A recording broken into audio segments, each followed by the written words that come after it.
Intro. The definition of esoteric is as follows: intended for or likely to be understood by only a small number of people with a piece of specialized knowledge or interest. The definition of treasure is as follows: a quantity of precious metals, gems, or other valuable objects. When I was young, the word esoteric was a very foreign word to me. I read some esoteric books and had no idea what they were talking about. It seemed so complicated and intellectual. I must admit, I have a simple mind, yet with a simple mind, one can develop complex systems. During the 90s, our family moved to Maui. I got a job working for the Haleakala Observatory. Boeing was the subcontractor. The Air Force operates the Maui Space Surveillance Complex. The Air Force was tracking space debris and satellites. One of my first projects was a dome automation system. Imagine at midnight we would have a dome operator which would have a switch to move the dome clockwise or counterclockwise. During the winter, it would get extremely cold. The operator would be wearing a snowsuit. At times, during an important pass, they would doze off and fall asleep. I was instructed to automate this process. My friend Paul was charged with the overall hardware design, and I was assigned to the software side. The program was written in C++, which I was not familiar with. Anyway, we had a short timeline to pull this off. Paul and his crew installed barcode readers around the dome. We had an IBM pizza box that we used. The basic formula was we had to take the as, pole, and deck positions and calculate where the dome should move to. At times, we had to force the dome to go super fast, and we got to our destination. We had to slow down, and they stopped. We had to make fine adjustments along the way. When we first tested out the system, we would hear a hum when we were stationary. We quickly fixed this.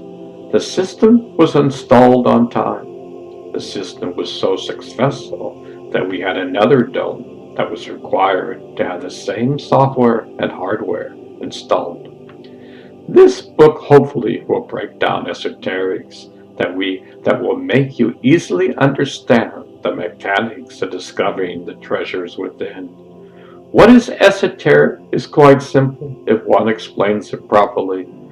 This is a practical time where we can experience the true nature that exists inside of us.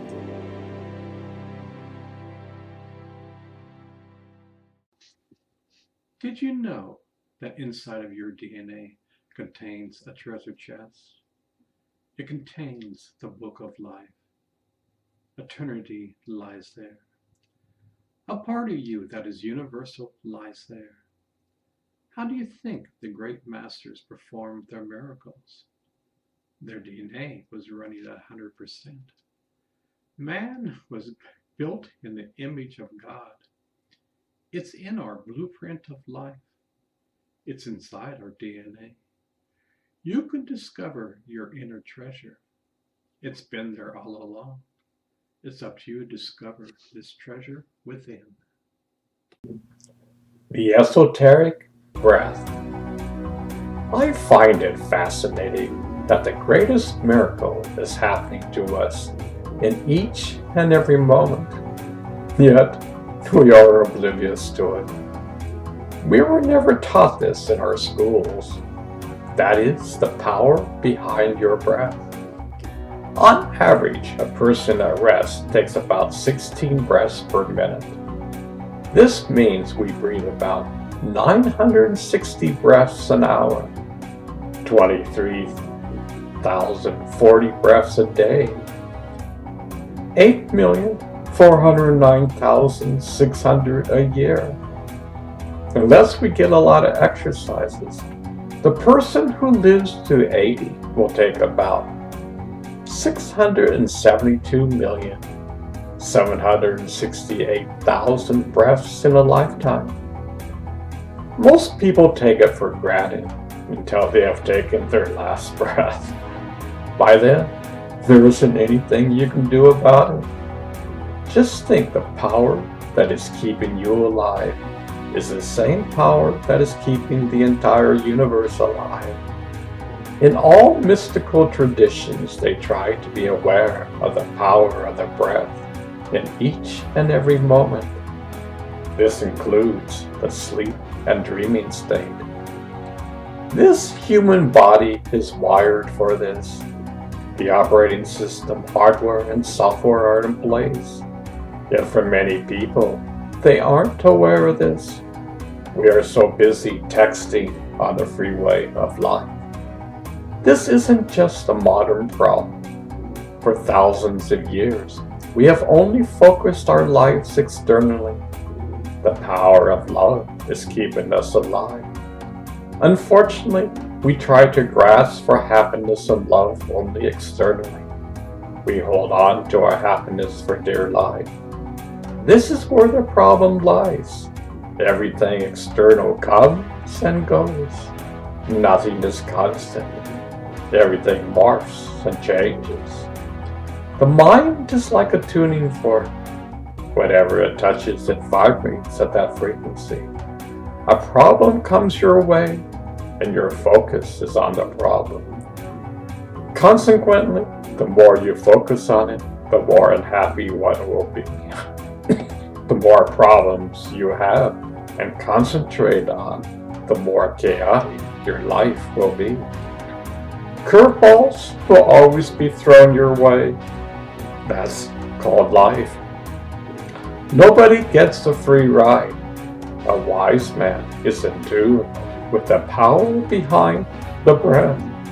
In that state, the mind is not agitated. It's living in the center of the hurricane. When your life is chaotic, one lives in the hurricane force winds of the mind. Mind you, your mind is either your best friend, worst enemy, or somewhere in between. A wise man makes friends with the mind. The Buddhists talk about a clear mind and a clear body. This is your natural state. The sun is always shining. Clouds of obstacles are in your inner sky. Nobody can solve this riddle for you. For some reason, many people just brush this off and think it's a fairy tale. In the last 20 years, tons of research has been done on the power of meditation. Many breakthroughs have been discovered. The world of the mystic and science is coming together. Science is proving that the great mystics understood what they were talking about. It's an exciting time for humanity. My advice is to constantly learn how to play with your inner chemistry set. You are your own master chemist. Let's go back to the definition of esoteric. The definition of esoteric is as follows: intended for or likely to be understood by only a small number of people with a piece of specialized knowledge or interest. Here it is we breathe all our lives, but that majority of humans never understand and experience the power behind the breath. We breathe unconsciously and miss the greatest gift in the universe.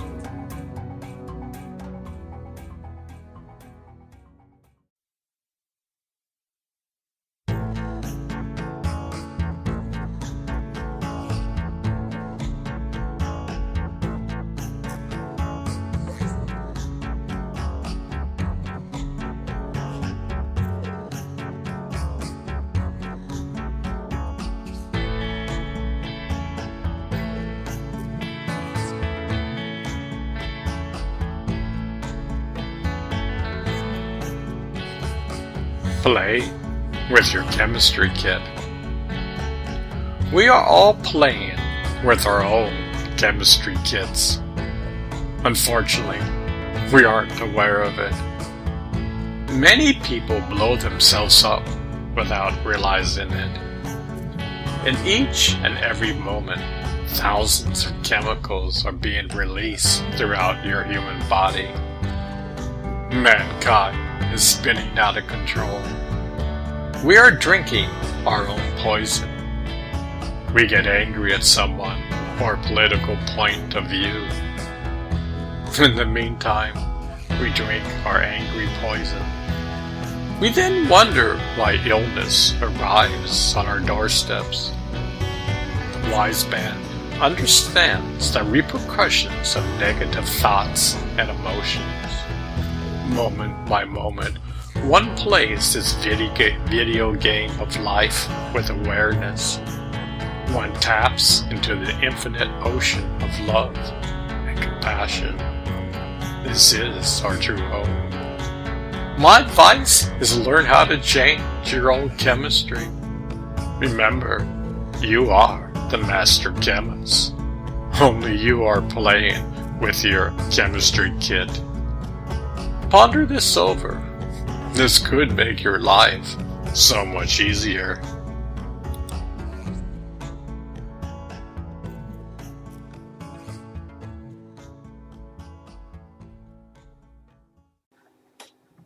One of my favorite expressions is, you are the universe. You just don't know it. What a powerful expression.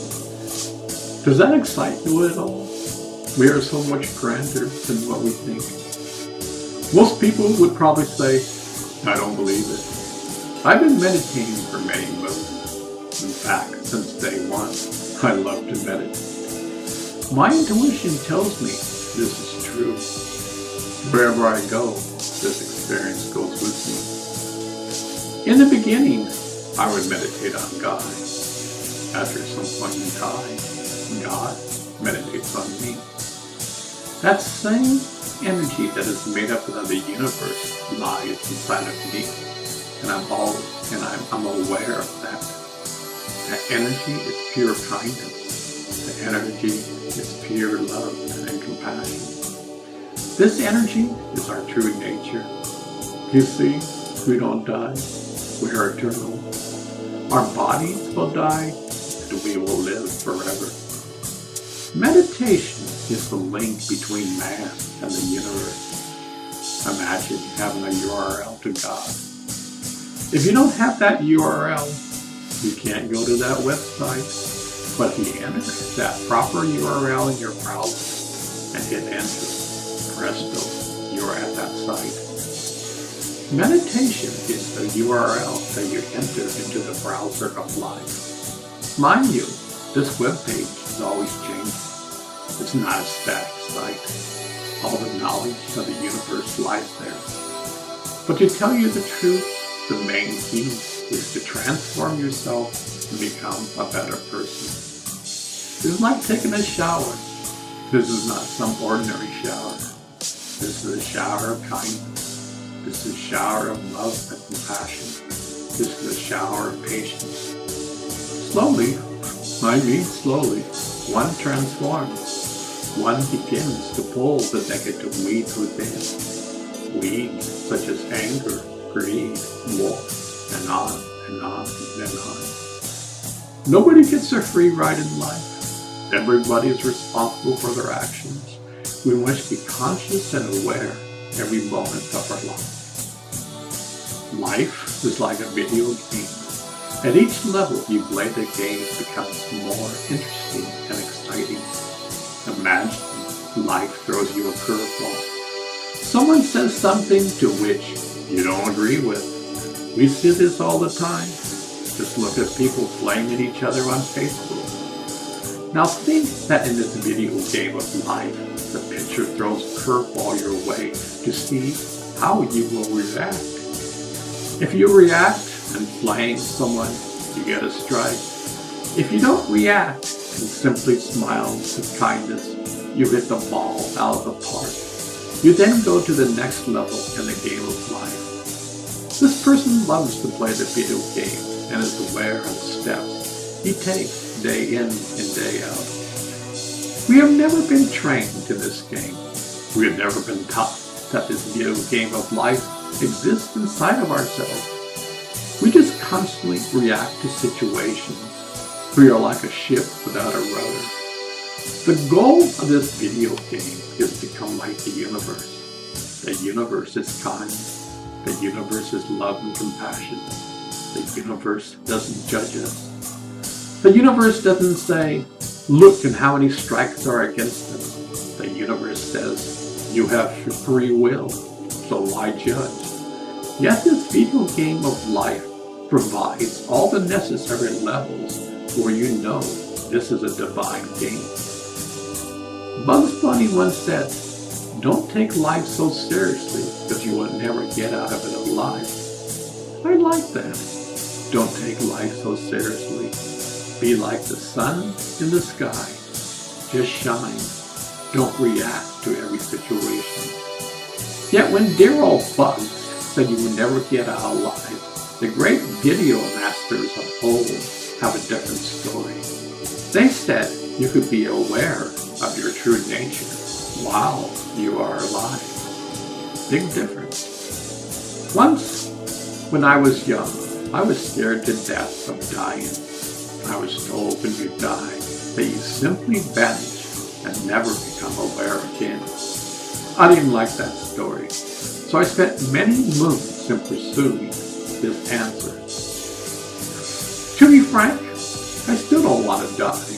I love this place. Yet, in my experience, I'm bringing heaven down to earth. Heaven lies inside of us. It's not a place we go to. Heaven is a state of mind. Depending on how we are proactive and aware, or simply reacting in this video game of life, will correspond to our state of mind. People ask me why I love the Eastern thought. Well, for one, the Buddhists have been talking about a crystal clear mind for over 3,000 years. In the West, it was only since the mid-80s that universities give a class on subjects like happiness. The Buddhists have been talking about this since day one. I'm not saying you have to be a Buddhist. I'm not. I adore all religions. There is a thread which ties all religions together. It is the thread of love. I'm just saying that in the West, we need to become more aware of this video game of life. The world needs us to step up and consciously be aware and play this game with a sense of knowingness. For example, it's a little dangerous in this video game of life when our president tweets at 3 o'clock in the morning. He ridiculed little rocket man. My button is bigger than your button. These kinds of words can lead to nuclear war. Our words and actions can either bring heaven to earth or modern day hell. Just take a look around the world today. We need to be aware, and as my friend Bill Cunningham told me, we need more respect in this world. Personally, we are all in the same boat together.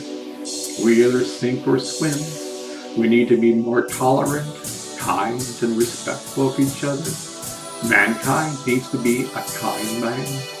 That's the most difficult thing in life. Look at all the conflicts and wars around the world. It's so easy to flare up with anger. It's so easy to put gasoline on the fire. Yet to act with kindness in the face of adversity is the most difficult thing to do. We are all a piece of the puzzle in life.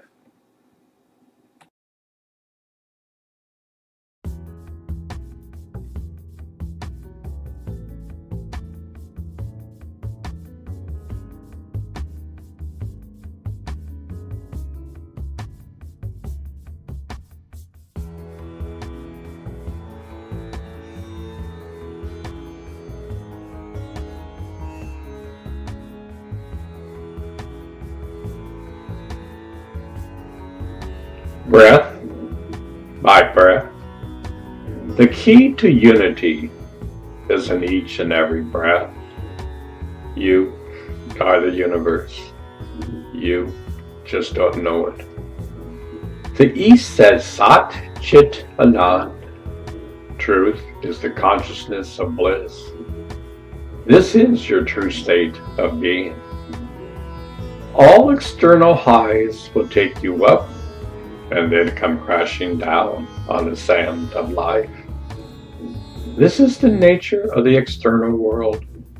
Everything changes. Nothing is constant. We hold on for dear life. Family and friends slowly fade away into the night, never to come back again. Yet behind your breath lies the keys to the other rooms in the great mansion. One can experience your loved ones on the other side. You are never alone. You just think you are.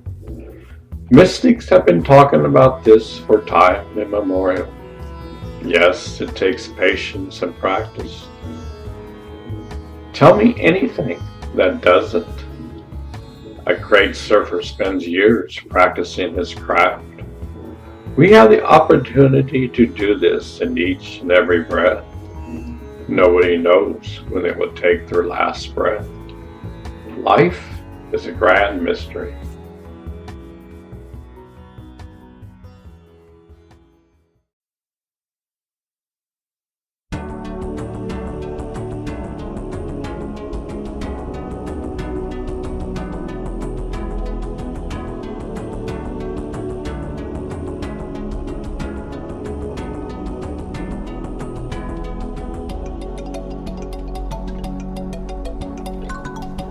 The breath.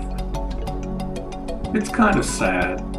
The majority of mankind takes the breath for granted. Yes, we breathe in and breathe out. That's so common to us. We do this in each and every moment. What could be more common? We all breathe. Yet behind our breath is a power that keeps the entire universe alive.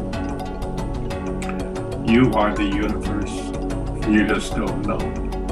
The power behind your breath is keeping you alive. You have the potential to connect to this source. In essence, this is your true nature. Many of the great masters taught this. They taught to meditate upon your breath. It takes baby steps. At first, you may not seem to feel or see anything. Have patience. The mind is like a tuning fork. It takes time to tune in to the frequencies of life. This frequency is pure love. Day by day, simply follow your breath.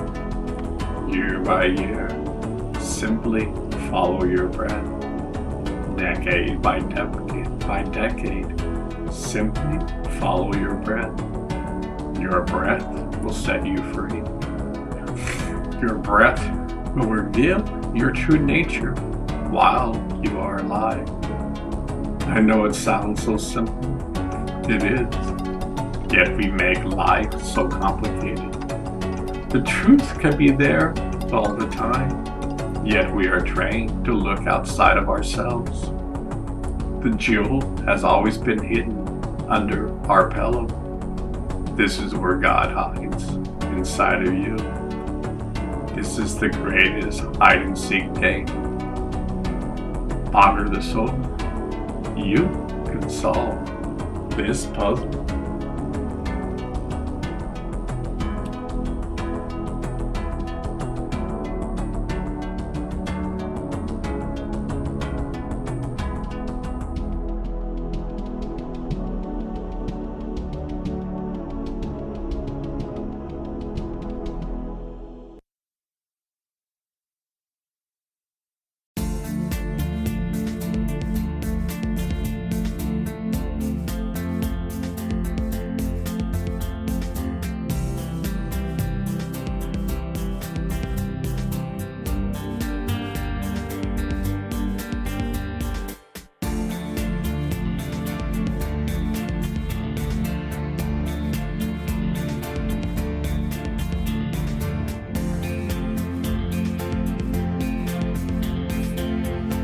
breathing through your mouth. I was in India many moons ago, over 47 years. I remember hearing people talk about the various kinds of breaths. In our Vedic lore, breathing through your mouth is the kiss of death. Our breath is a complicated system. Scientists are just beginning to study the effects of breathing. They have found out when a person starts to breathe through the mouth, the fight or flight syndrome takes over. What does that mean? It means your body is being flooded with over 1,500 different chemicals. Many of these in a short term is beneficial. Yet, for many Americans, the faucet can't be shut off. Reinforce this situation by improper breathing. In the East, this has been known for thousands of years. This is why the foundation for so many meditation practices is the breath. They understand the practical mechanics of breathing through the nose. There's life force within that is keeping you and the universe alive. Our Western day understanding for the general public is lacking. I say common sense is uncommon because our lifestyles don't reflect it. We are totally off balance. No wonder we have all our ailments today. Ponder this over.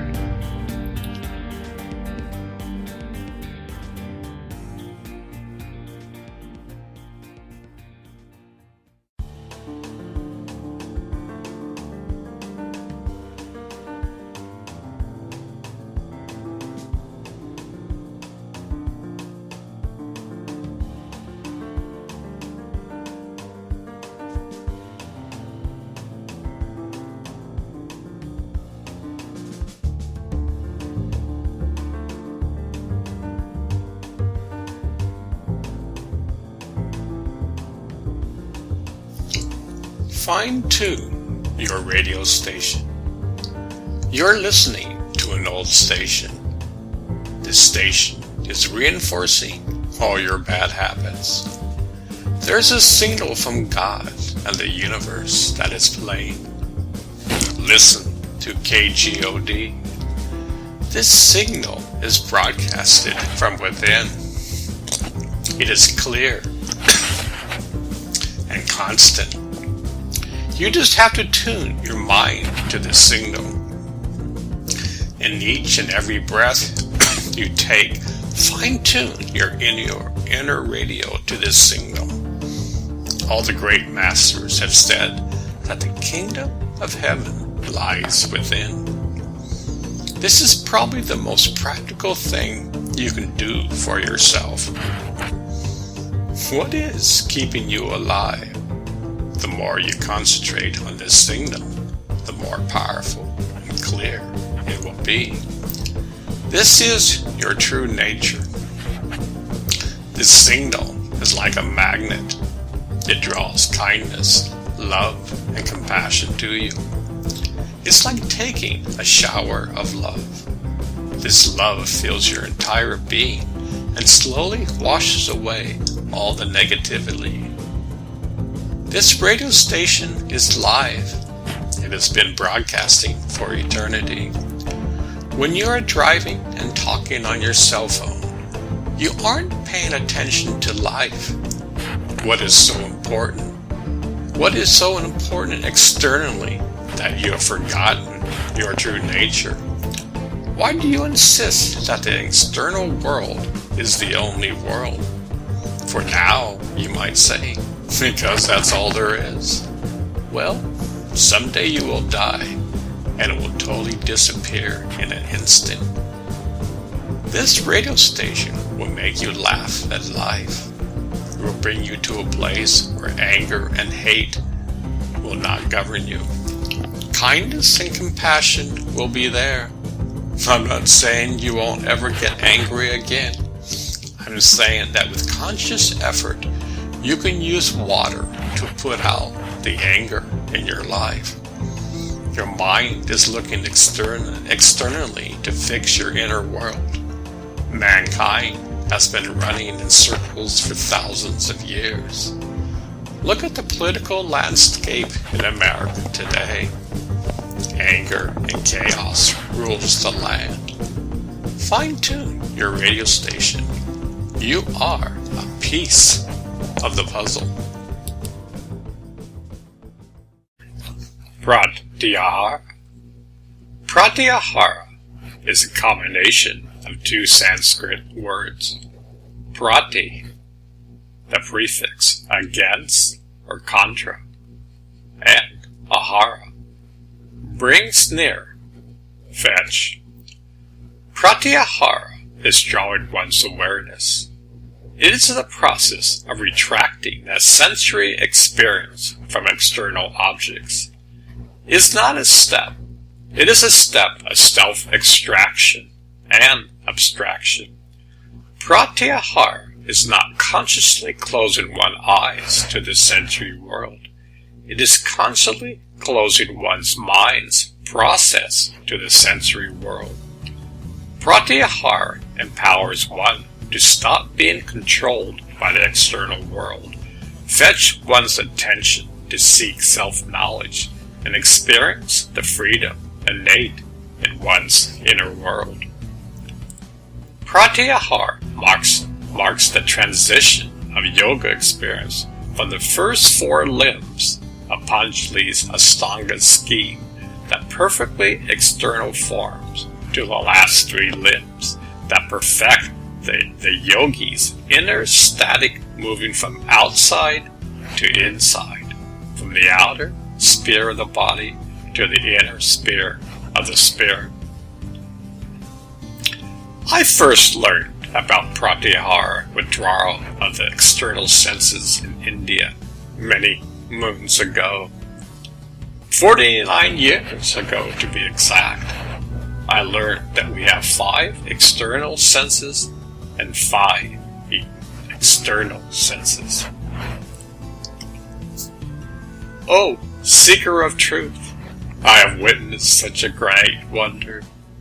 A well suspended in the sky from which ambrosia ceaselessly flows. A layman climbs it without any ladder and drinks jugs of that nectar. Gong, conscious, and kettle drums ring out without being played by anyone. The deaf hear them and become ecstatic. They lose track of body and mind. Up there is a palace without foundation, which is radiant with light. The blind see it and are so overjoyed they can't stop talking about it. In that place, a person dies, yet continues to live and has strength without eating food. Brahmanan says that only a rare soul can understand his tale. By closing down the external senses, one begins to develop the internal senses. This is the doorway to discover your true nature. A wise man understands this. One begins to cultivate the inner senses. One begins to realize one's true nature. And instead of just being a physical body, one slowly begins to see that you are the universe inside of a human body. One begins to see the harmony in all things. Most people's senses are always external. We think happiness exists outside of ourselves. Therefore, we chase the carrot on the stick. Our happiness is dependent on the external, which always changes. Therefore, our happiness will come and go. That is the nature of things. Everything comes and goes. Just think, you are the universe. You just don't know it. Yet every night, when you go into the deep sleep, you go back to the source. You just aren't aware of it. The more one meditates and consciously withdraws the external senses, one will advance on the journey of life. It's ironic that the human body is wired and has a software for discovering the jewel within. It's been there the entire time since you were born. Yet it is enigmatic and foreign to us. Most humans refuse to even recognize it. Don't go there. I don't want to hear about this. Don't tell me what to do. You're trying to convert me. Look, there's nothing to convert to. This is your true nature. A wise man learns there are infinite levels of withdrawing the external senses. We are always fine-tuning the guitar of life. We can never rest on our laurels. In fact, thinking you have laurels won't take you very far on this journey of life. One must become humble and in harmony with life. The sun in the sky doesn't boast and say, "Worship me." Without me, you wouldn't be alive. The sun in the sky just shines. The more one withdraws the external senses, one becomes to be in harmony with life. The ego must be left behind. There are safety mechanisms set into place. The ego can take you so far, and then it reaches a wall and can't go further. Only a child at heart can enter the kingdom of heaven. Remember, you are the piece of this puzzle. Discover your true nature. Learn how to meditate and withdraw your external senses.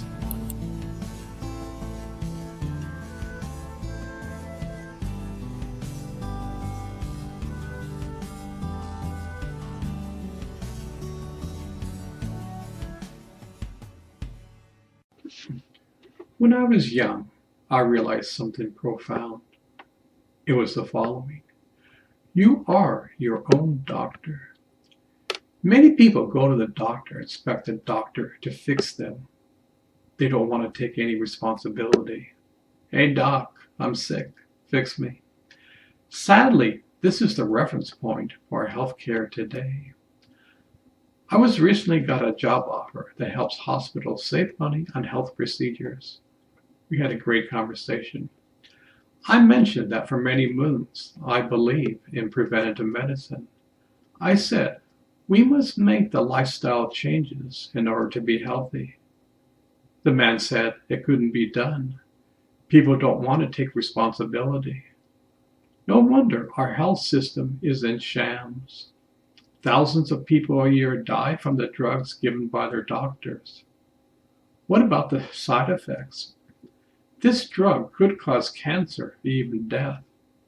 You want me to take this? Each and every person needs to take responsibility for our health. This is the only body you get, at least for this go-around. The esoteric body. Why is common sense so uncommon? When I was young, I was floating around in my mind that this is the only human body you get, at least for this go-around.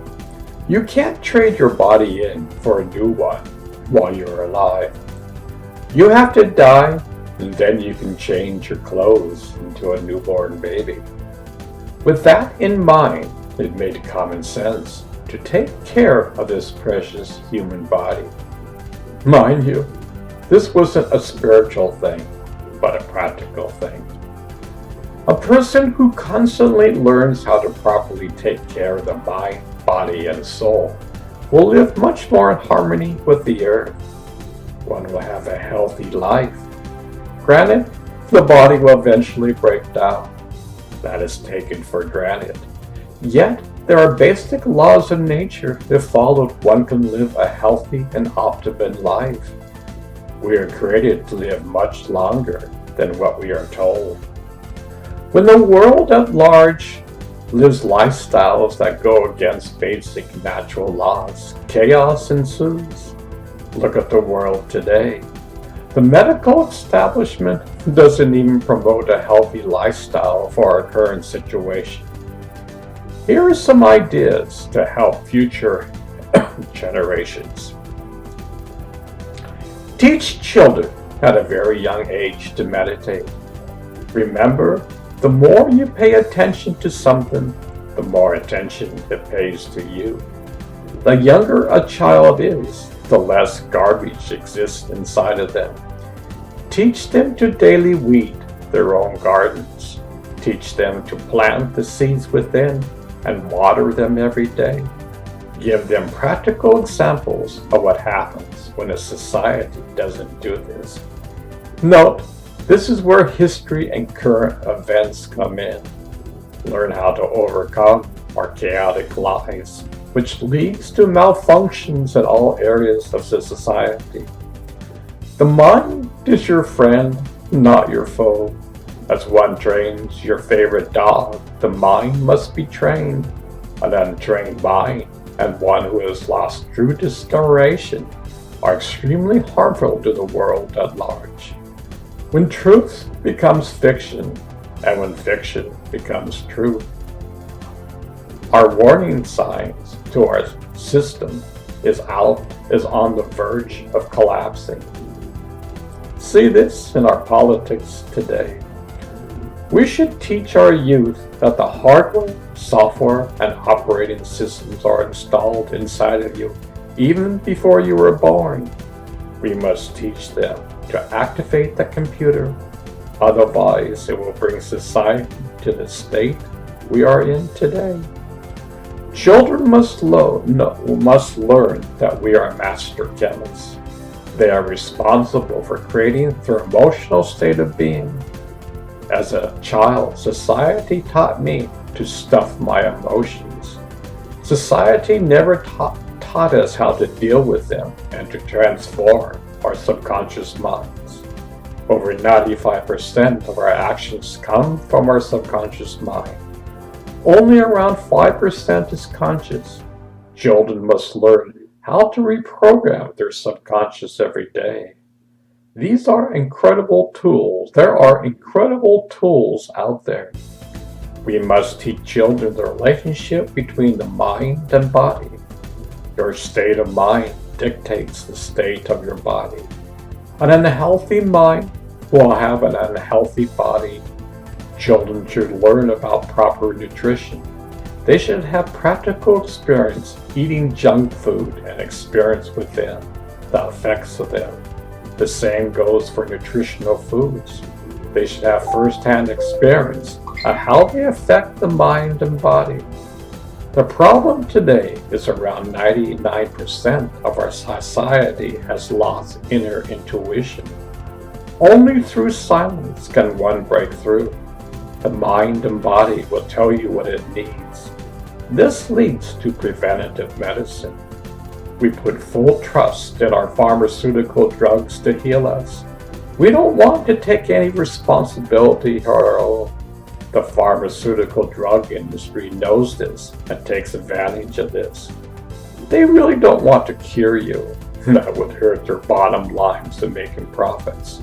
They even have the gall to say this. About a year ago, I saw an interview with a large drug company.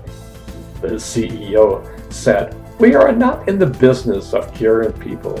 We are in the business of making money for our shareholders." That about sums it up. Every drug on the market has serious side effects. Listen to the sweet commercials and they will tell you for each drug what they are. Yes, even death is included on the list. Humanity is playing Russian roulette when taking these drugs. Remember, they're only masking the symptoms, not curing the problem. Each member of society should take responsibility for their mind and body. Tools must be provided in all stages of life for everybody. We are constantly learning and growing. What was said 10 years ago might be obsolete today. Society must allow those who think and invent outside the box to be an integral part of society. The medical system must include them in everyday living. Currently, they will do anything possible to stop them. They threaten them to the core. Not all great discoveries threaten present-day societies. After all, Galileo, he dared to say our Earth revolves around the sun. The Catholic Church loved that so much, he was put on house arrest for the rest of his life. Energetic medicine is the way for the future. All diseases first start on the energetic level and then slowly manifest in the material, the human body. In the future, one will be able to walk into a booth and a device will scan the body and find areas that need to get fixed. The proper energy frequency will be dispensed. The person will be healed. Mind you, once healed, one must take practical measures to make sure it doesn't happen again. Remember, only through your will and actions can you heal yourself. If one abuses this and one goes back to present-day thinking that I don't have to do anything, at some point this treatment won't work. Your will is the driving force in all this.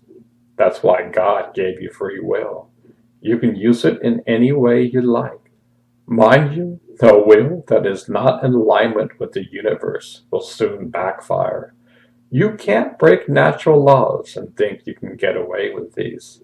Take a look today into society, especially during this pandemic, and you will see what I mean.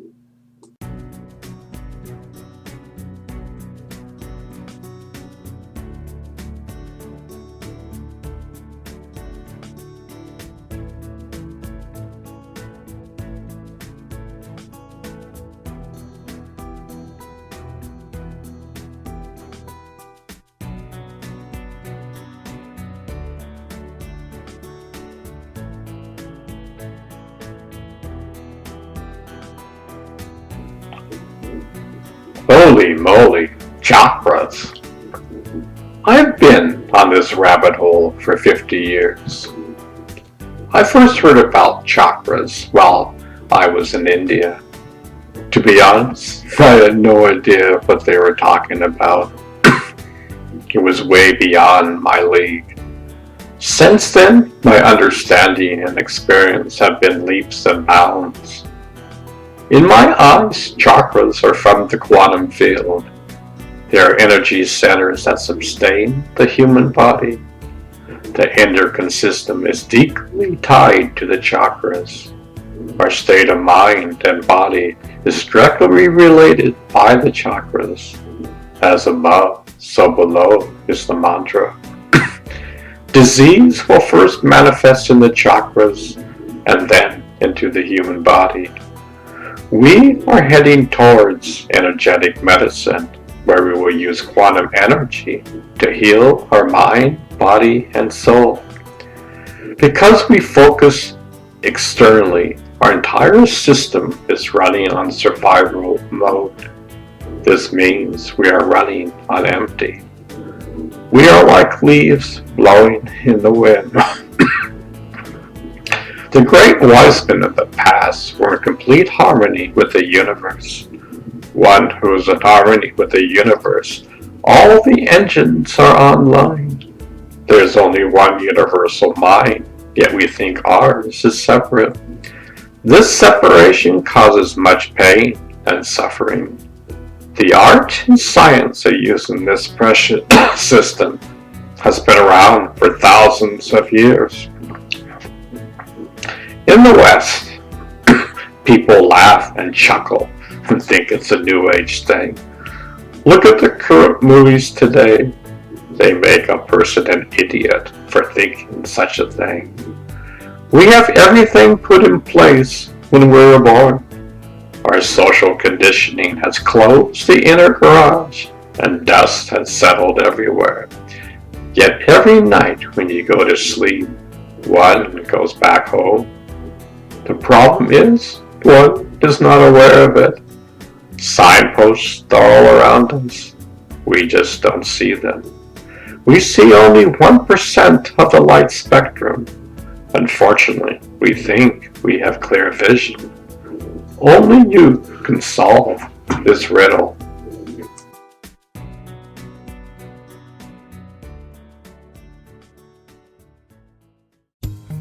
State of mind. If the outside world is a reflection of our inward world, we aren't doing so well. At times, it seems like the world is on fire. Chaos is all around. Our nation is totally divided. We can't even get along with each other. I love the sayings of the American Indians. An eagle has a left wing and a right wing. It's all part of the body. Our nation can't seem to understand that fact. If you believe in my way of thinking, or you are an evil person, we will condemn you and mock you for your beliefs. We will even flame you on Facebook. Both sides of the left and right media will mock you. To be honest, kindergartner kids are more mature than that. At least they still have love and respect towards each other. Fortunately, millions of people are waking up and taking responsibility for their thoughts and actions. They don't tweet what comes through their mind at 3:30 in the morning. We should be in charge of our mind, not the other way around. Look at the opioid epidemic today. The mind is so powerful that people get hooked on a drug with dreadful side effects. Thousands of people are dying each year from overdoses. The drug industry releases this drug in huge quantities to make money. Unfortunately, when this drug enters the bloodstream, the mind and body gets hooked. These companies have made billions, yet thousands die each year. There are massive lawsuits going on. Justice will prevail. Why don't we learn in school how to become friends with the mind? Why don't we learn at a young age that our human body is the greatest drugstore in the universe? Imagine our human body is custom designed by God. If a person discovers his true nature over time, your drugstore will be open to you. In the meantime, our drug industry is controlling your lives for a huge profit. I do believe in universal health care.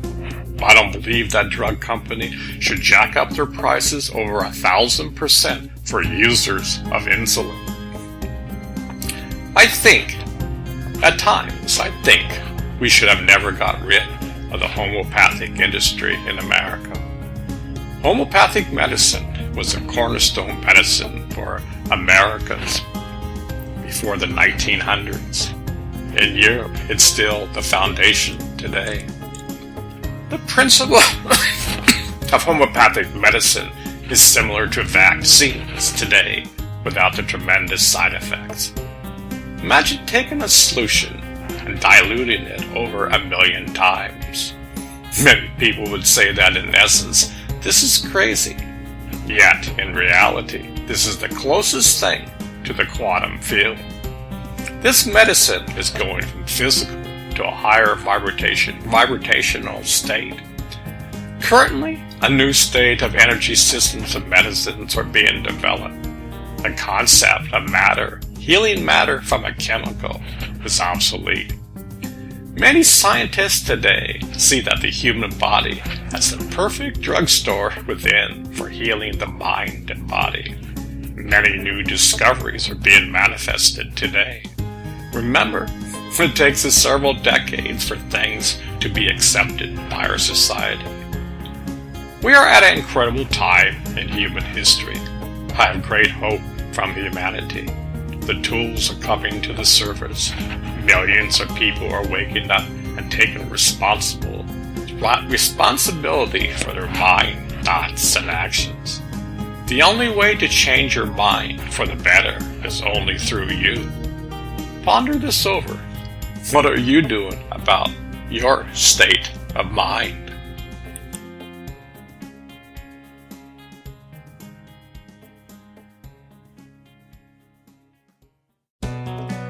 Gathering wisdom. Personally, I think that we will never stop learning and growing. We gather wisdom on this incredible journey of life. We can never clap our hands and say, well, now I know everything. I have reached my destination. To be honest, I don't think there is a final destination. Even if you meditate for 1 trillion years, there's more to learn on this journey of life. To be honest, that blows my mind. Just think that incredible power of love exists inside of you. Yet today, I see so many people walking around with their cell phones in their hands. They're crossing the crosswalk staring at their phones. They are completely oblivious of their surroundings. I like cell phones, yet at times I think they are one more extra layer that we create between us and God. Not only that, but we are losing touch with the earth. It's sad to go to a restaurant and see families staring at their cell phones. None of them are communicating with each other. I feel at times, where are we going? Technology can help guide us to discover the vast wisdom of the universe, or it can bind us more to our ignorance. It's our choice. We are like a parrot sitting in our cage. The door of wisdom is open all the time, yet we refuse to fly out of our cage. Wait, I just received an important message. Johnny is going on a date with Sally. Wow, that's important news. Lately, I've been saying that scientists say we only see 1% of the light spectrum. This means that we are missing almost completely the picture of life. The light spectrum contains the wisdom of the universe. Imagine the quantum field exists everywhere, yet most of the time we are playing the same tapes from the past. We live our lives in survival mode. We don't call it that, yet we don't live in the center of the hurricane. The winds of the mind blow us all around. True wisdom occurs when humanity starts to be aware and conscious of the jewel within. When mankind realizes that the subconscious controls 95% of our actions and learns how to reprogram it, we are one step into going into the right direction. This is the video game of life. We are at the level where science and mystics are both talking about the same thing. Millions of people are advancing to the next level. Millions of people are learning how to be proactive beings. Millions of people are gathering precious wisdom. They know that the vast universe exists inside each and every one of us. We are becoming great explorers, not only physical but internal. We send satellites into the sky, and they can go only 15,000 miles per hour. Just think, we have to go 186,000 miles per second and travel 2 years to reach the closest star. We are traveling, going putt-putt into the vastness of space. Yet, we have to start somewhere. Imagine there are civilizations out there that can travel anywhere in the universe in less than a second. We have a lot of wisdom to learn. Ponder this over. What are you doing to discover yourself? After all, this is your true nature. Being grandparents. Here's a list that we can teach our grandkids. Be kind. Have patience and tolerance towards others. There's a web of life unifying us all.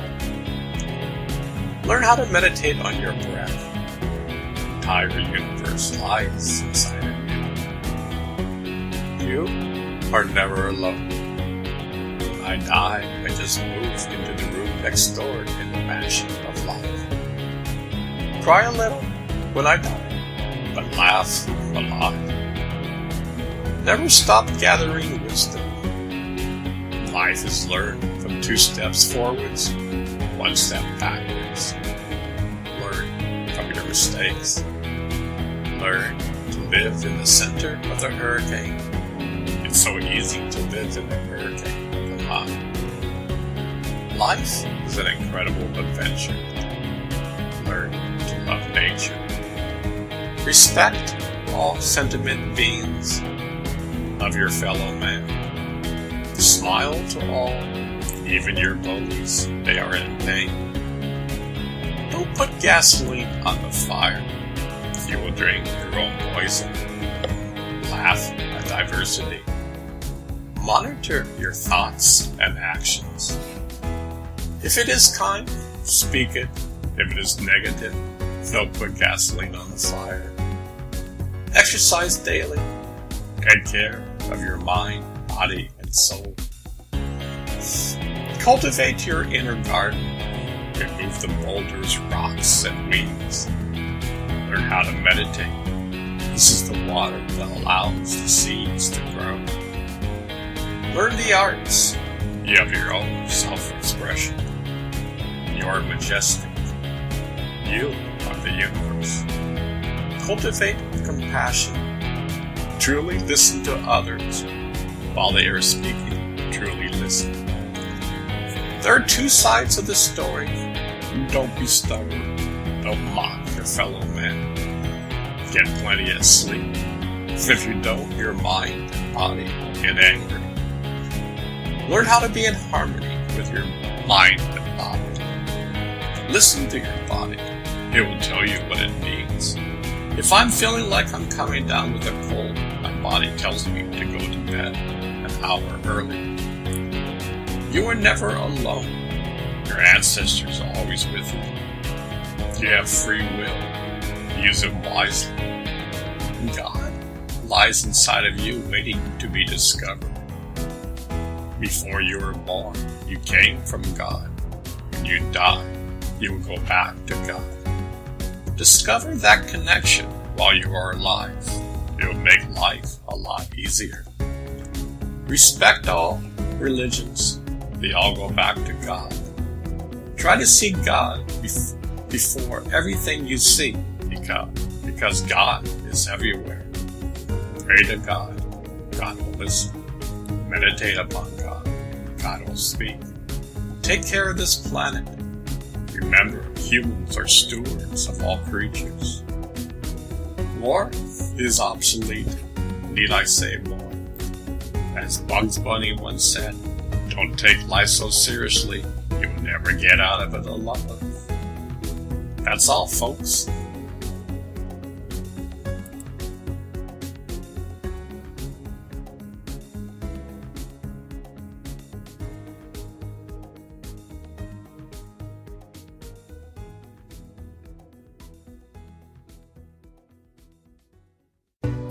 Keep your smile. Did you know that children smile about 400 times a day, while the average adult smiles around 15 times? What gives? As we age, does our happiness dwindle? Does it get stolen from us? Did you know that you even smile in your womb? I find that quite fascinating. Smiling is universal. It is something that all cultures embrace. We love to see smiling children. It brings joy to the day.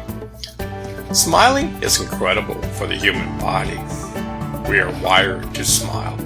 Yet at times we get so trapped into this world, we can't see the joy of life. We take life so seriously. Imagine when you die. You can't take anything with you but the smile on your face. Your job doesn't mean anything when you die. Yet we get so worked up and at times rattled by our job. A wise man focuses on the inner smile of life. The Taoists even have a smiling meditation where they smile at different parts of the body. Many people laugh and scoff at the idea, yet many scientists see the validity of this. You see, the mind and body can't be separated. Many scientists say that cancer is angry cells. Imagine if you instruct the cells to be happy. The mind and body would be happy. To keep your smile in life, one learns how to put your attention inside. One learns how to get rid of the boulders, rocks, and weeds inside of our garden. How can one truly have a smile on one's face when we carry so much unnecessary burdens? Everyone loves to have a smile on their face. We need to find the hidden jewel that exists inside of us. I may sound like a broken record, yet my viewpoint is to have my awareness outside of the box. Why get sucked in to the politics of today? Why should I flame someone? A wise man, when encountered with obstacles, will just smile. He doesn't have anything to say or prove. The Buddhists say that when we get angry, we drink our own poison. Modern day scientists totally agree with this. They have even found that over 1,500 different stress chemicals when we are angry. Look at America and the media today. Both sides are pissed off and are angry towards one another. Neither side will listen to one another. I'm right and you are evil is the name of the game. We need to come back to common decency. We have lost our ways, yet we think we are found. A child is innocent and therefore smiles a lot. The average adult is quite complicated, therefore doesn't smile as much. We must rediscover our inner child. It's still there, yet it is hidden. Even the Christ said, we must be like a child. Only the innocent and pure can perceive the kingdom within. This journey of life is dependent where we place our will. If you want a life where you don't smile, get involved in politics and fire away. You will meet someone who has a different point of view. Remember, there are always two sides of the story. Maybe we can start to truly listen to the other side and not get hot-headed with one another. After all, the ego has a left wing and right wing. Remember, it's all one body.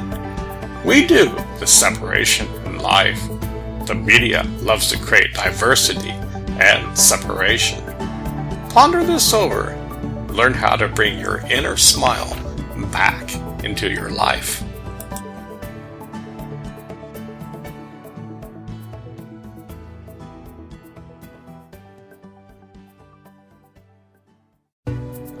Don't take life so seriously.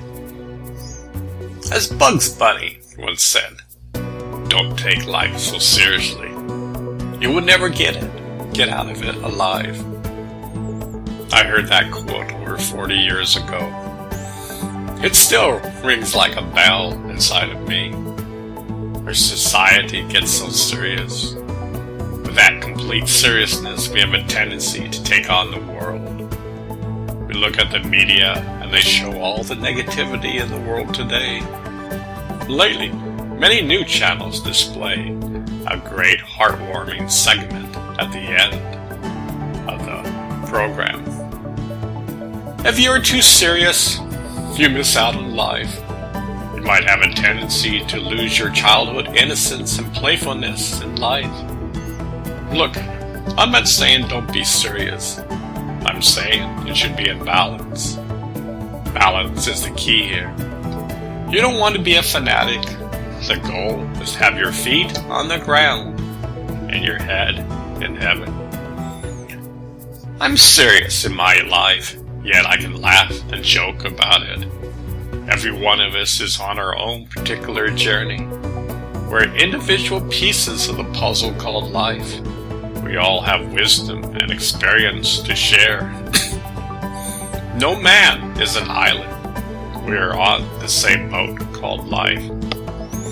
Just think that when a person gets too serious, we have a tendency to think inside of the box. When the mind is clear and relaxed, thoughts will float up to the surface. That's good old Albert Einstein. He was an incredible daydreamer. He realized the incredible potential of a clear mind. What makes us get so serious in life? Do we think by taking on the boulders and rocks will make us strong? Do we have to have the weight of the world on our shoulders? What gives? Why are we like this? The mystics have said to remove the boulders, rocks, and weeds in the inner garden. One can have the wisdom of the universe and yet be childlike in nature. We think it must be one or the other. We think one must choose sides.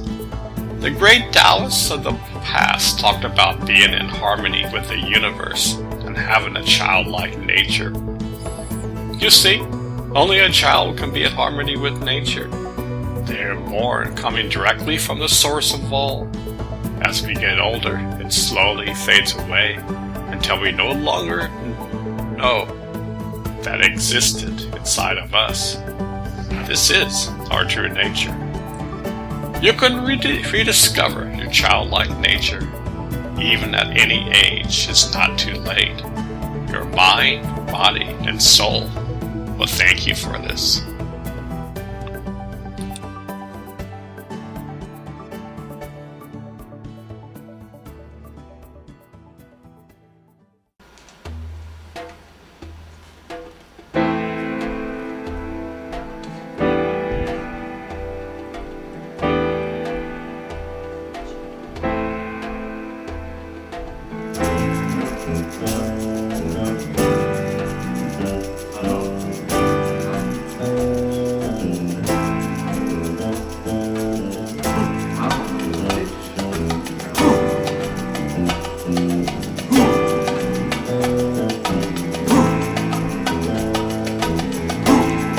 How can a fish drown in water? How can a man choke on his own words? How can pride and ego bring a country to the brink of war? How can the loss of innocence take away the child inside? How can man pretend to be so smart when he's sawing off his own limbs? Sit still and listen. Inside the silence lies such peace.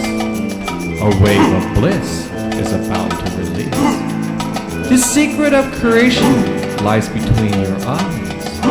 Behold a light more beautiful than anything in this world.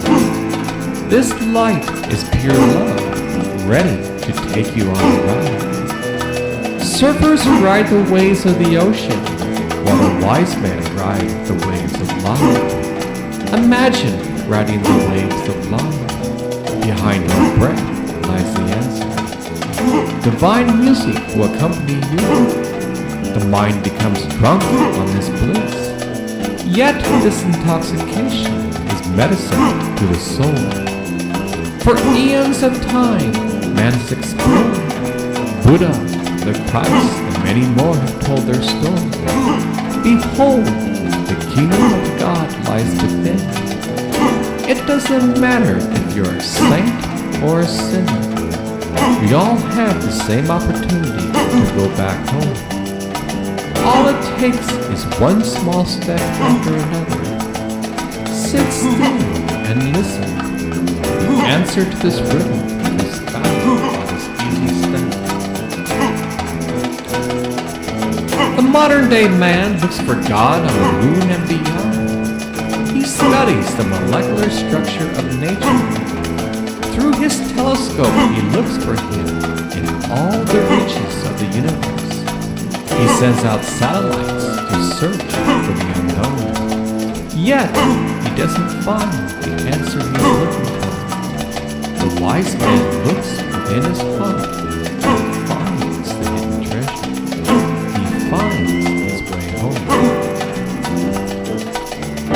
Have you ever dialed in to the source of your life? Have you ever felt like you had a conversation with your Creator? How would you like to phone your Creator? What would you say?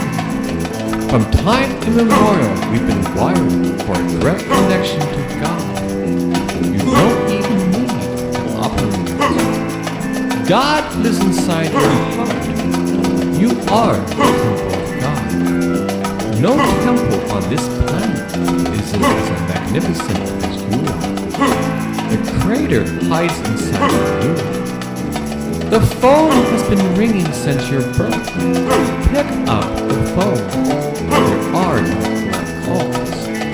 This call is the most important of your life. Please tell Susie or John and I'll call you back. I've been waiting for this call all of my life. Hello. Words cannot describe the joy inside. Direct communication to the heart. Your heart is filled with love.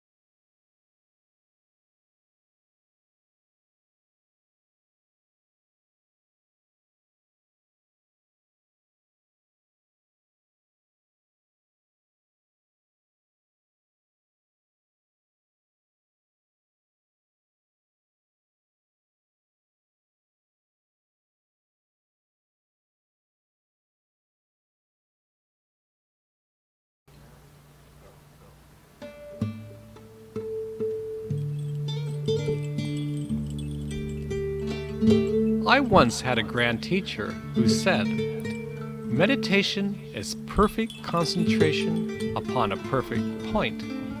How elegantly said. Imagine the mind is like a tuning fork. Whatever it touches, it vibrates at that frequency. Have you ever felt that material happiness is finite? Imagine the car you've always dreamed of, a yellow Ferrari. In the beginning, it brings you so much joy. You take all your friends around the block for a spin. Day and night, you are satisfied. One day, you notice that a little dissatisfaction has entered your door. Day by day, your yellow Ferrari becomes a hassle. How many times to the shop? I need an oil change. My brakes need changing. The transmission just went out. Everything material wears out. Material happiness will soon lead to pain. Does this mean we can't enjoy the comforts of life? Do we have to live a life of a hermit? How can we live in this world and live in absolute joy? Meditation brings the individual to the center of the hurricane. The winds of change are blowing, yet perfect calm resides inside. This is your true state. Absolute joy, total bliss. Your mind is vibrating with the word of life.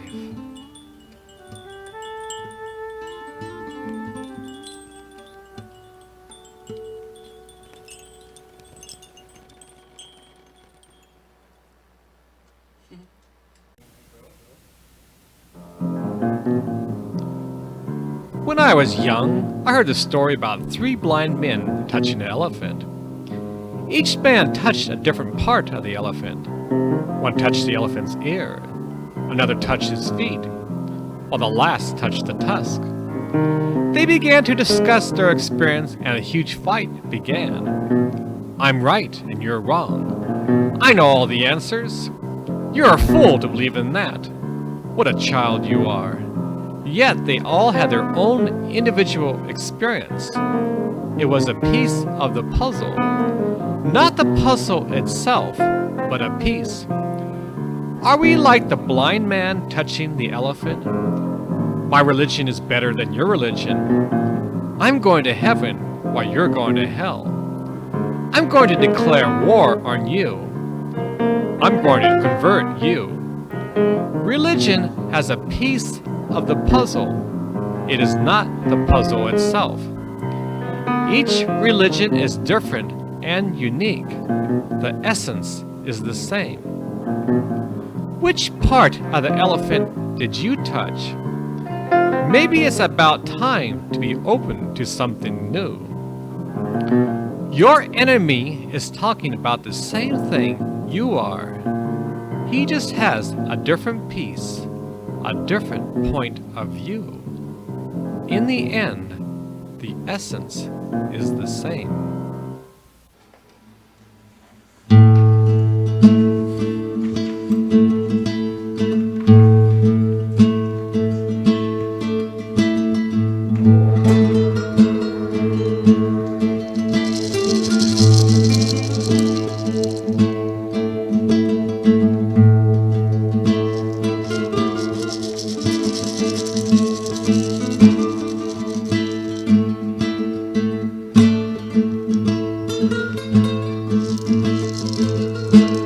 In the beginning was the Word, before time and space, before creation, before the void,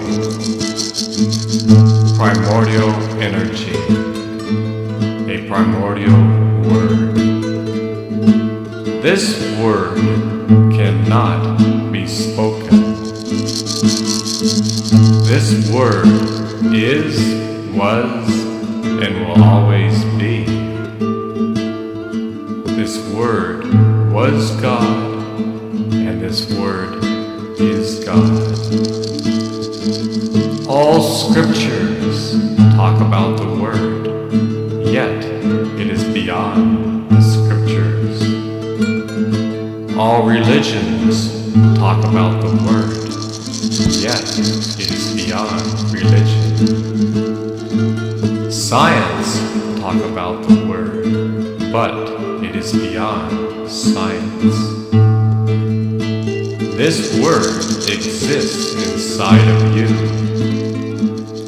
What is keeping you alive? When you know this, you will know the answer to this puzzle.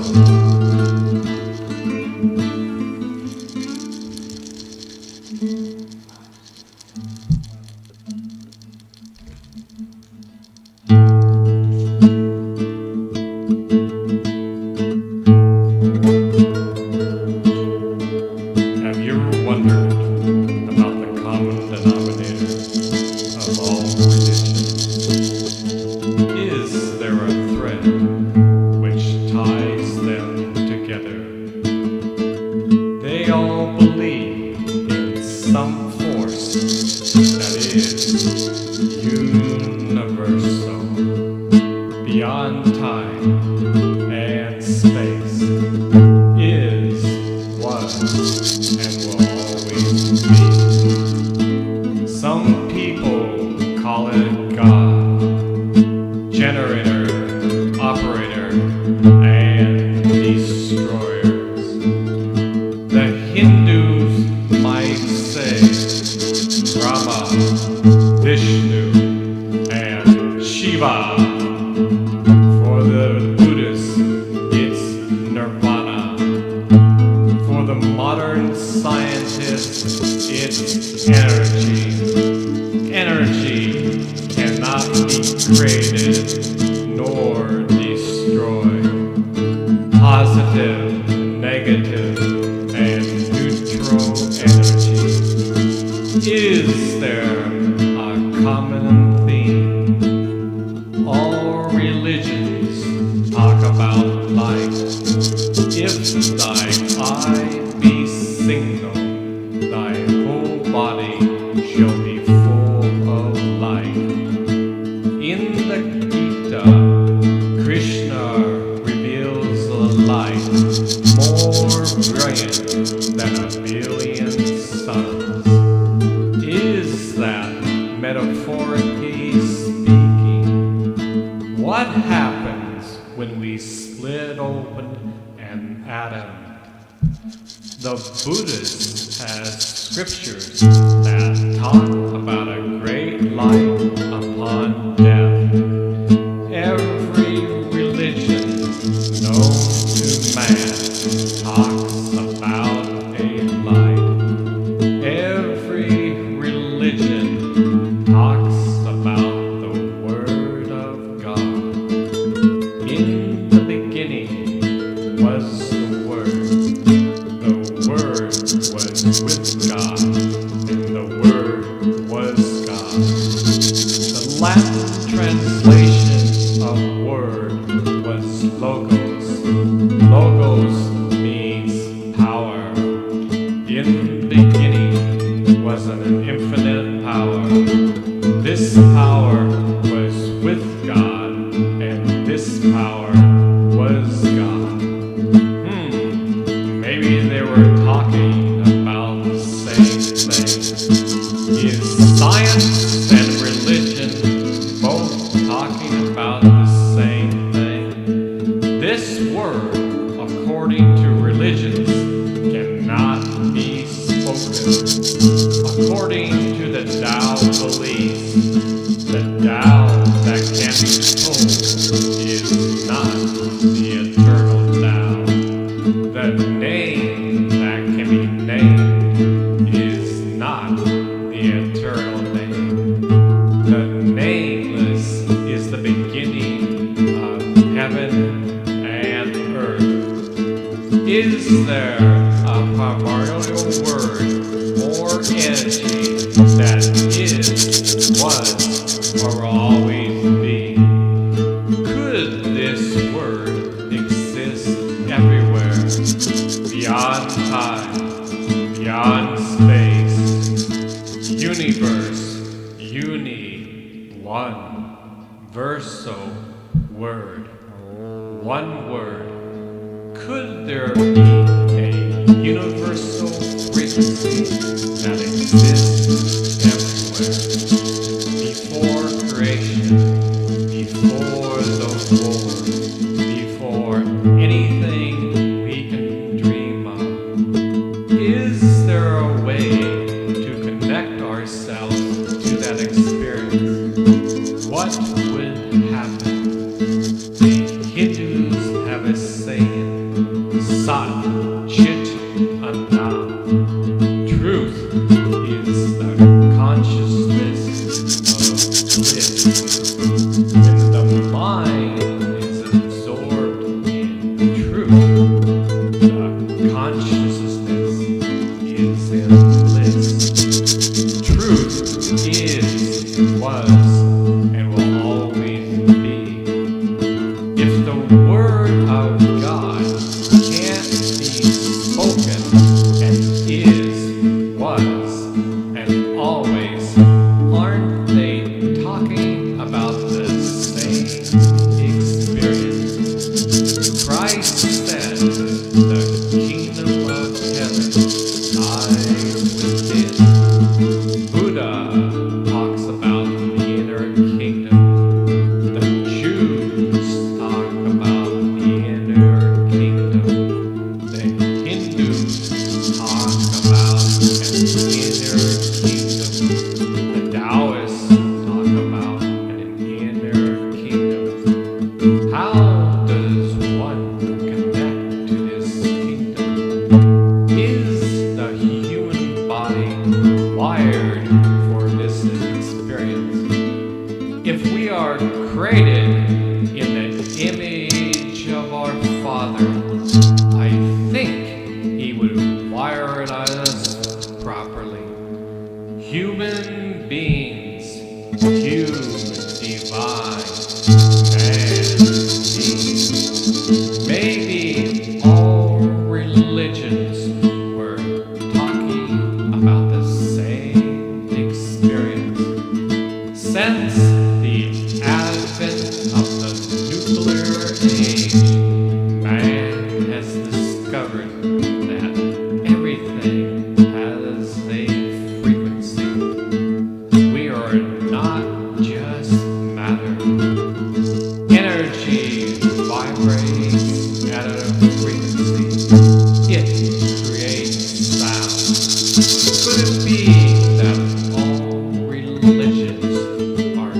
trying to find the sound of God through their chants, mantras, and prayers.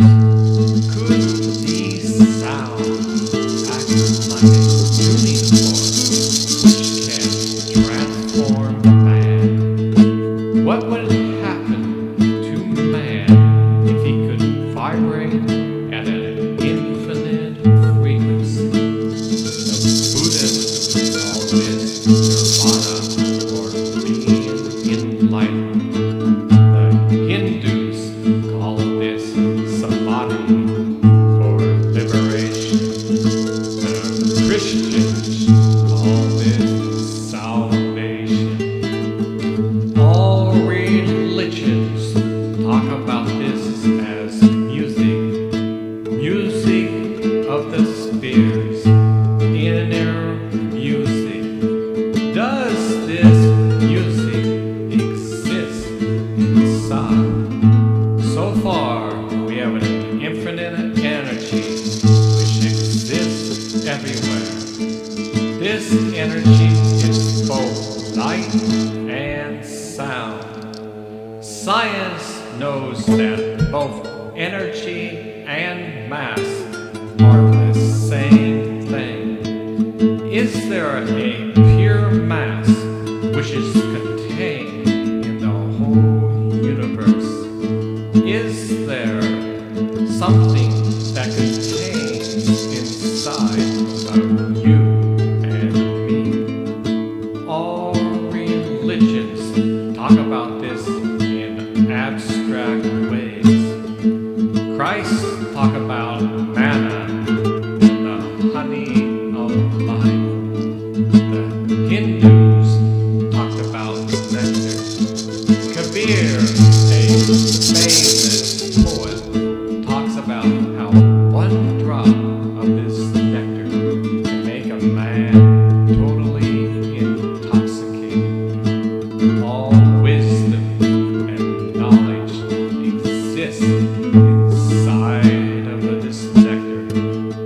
By the grace of God, I have the entire Ganges River flowing inside of me. These experiences are built into the human body.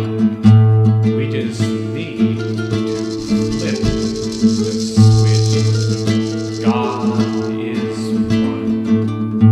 Everything goes back to the source. Let's all go back home and transform this world.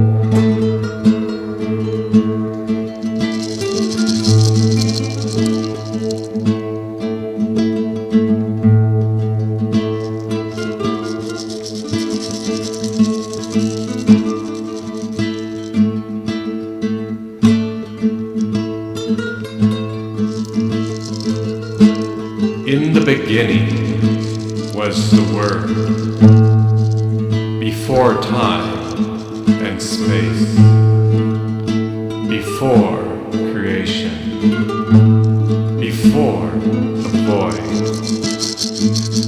primordial energy, a primordial Word. This Word cannot be spoken. This Word is, was, and will always be. This Word was God, and this Word is God. All scriptures talk about the Word, yet it is beyond the scriptures. All religions talk about the Word, yet it is beyond religion. Science talk about the Word, but it is beyond science. This Word exists inside of you. What is keeping you alive? When you know this, you will know the answer to this puzzle.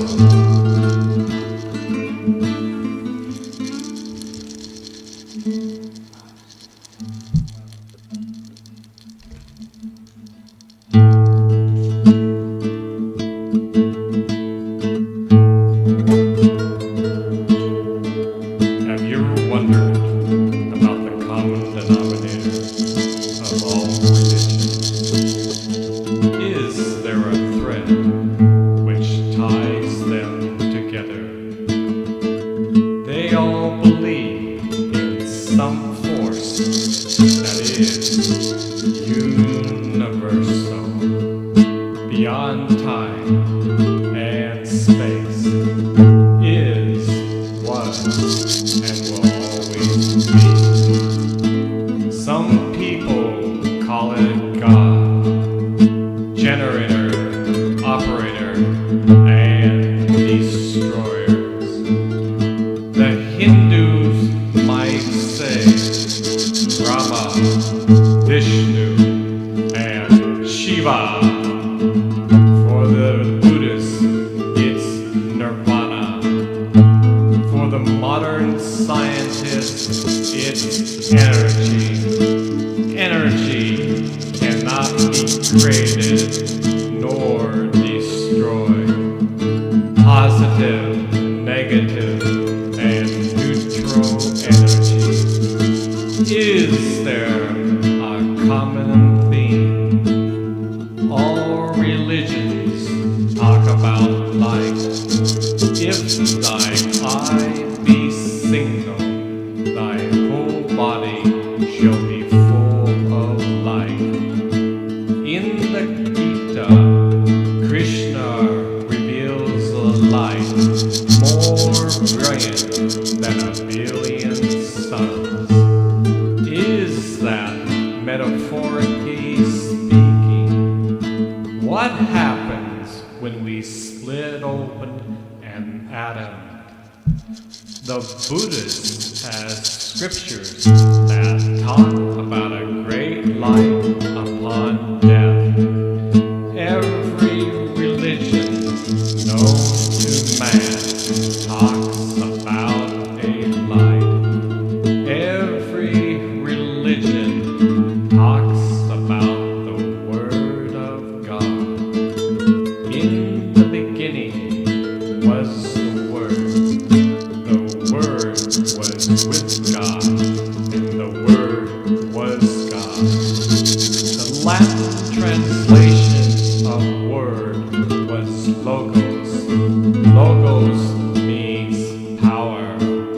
In the beginning was an infinite power. This power was with God, and this power was God. Maybe they were talking about the same thing. Is science and religion both talking about the same thing? This word, according to religions, cannot be spoken.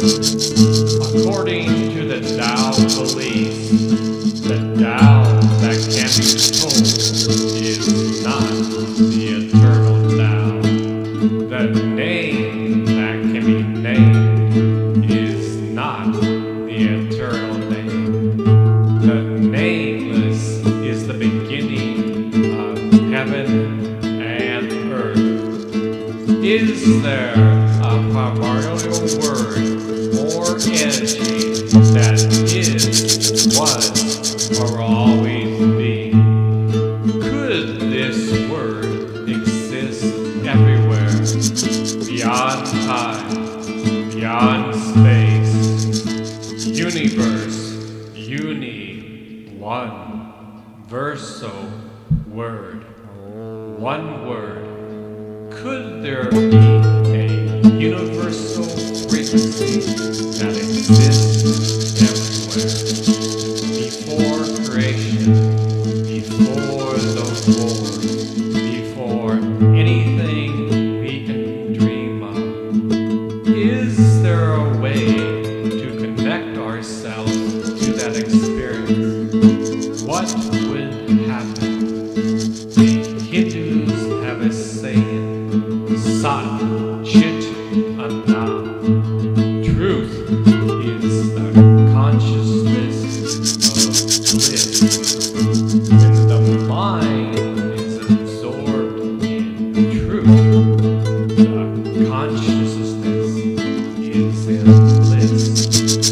Truth is, was, and will always be.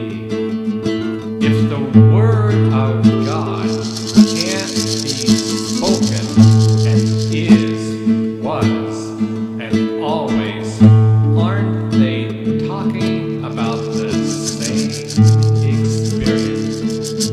Christ said the kingdom of heaven lies within. Buddha talks about the inner kingdom. The Jews talk about the inner kingdom. The Hindus talk about an inner kingdom. The Taoists talk about an inner kingdom. How does one connect to this kingdom? Is the human body wired for this experience?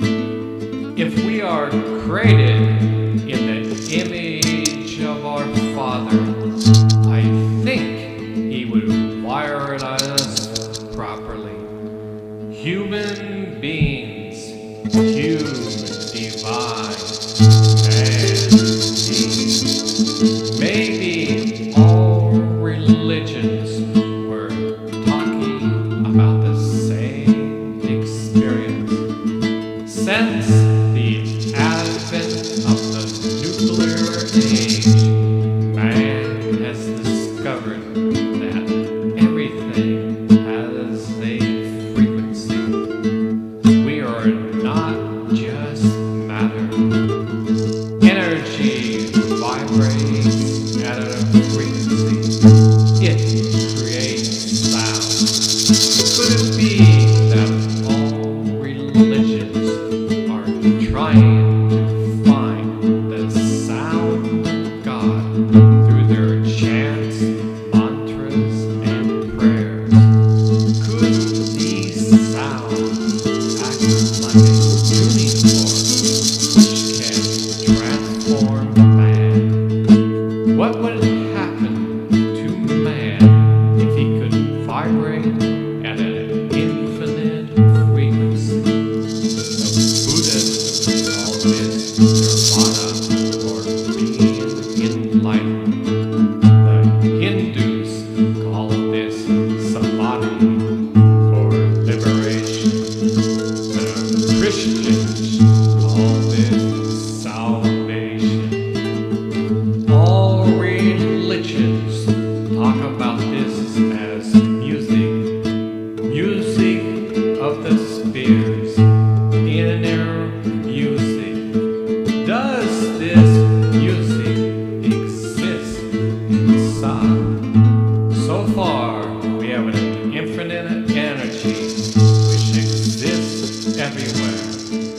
This energy is both light and sound. Science knows that both energy and mass are the same thing. Is there a pure mass which is contained in the whole universe? Is there something that contains inside of you and me? All religions talk about this in abstract ways. Christ talk about manna and the honey of life. The Hindus talk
Guru Nanak once said, "The world is a drama, staged in a dream."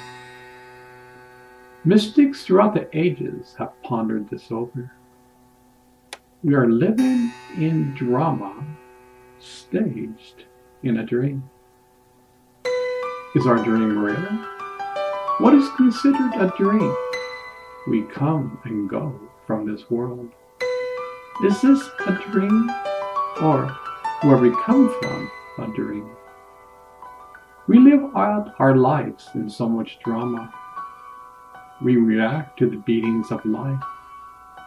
Is there a way to solve this puzzle? It seems very complicated, one layer over another. Yet the answer is simple. Open the door within.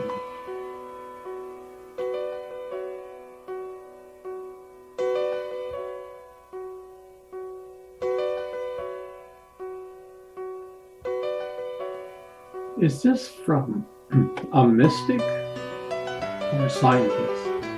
Kabir, a mystic from the 15th century, said the following: "All know that the drop merges into the ocean, but few know that the ocean merges into the drop." Now that is profound. A modern-day Einstein might have said that today.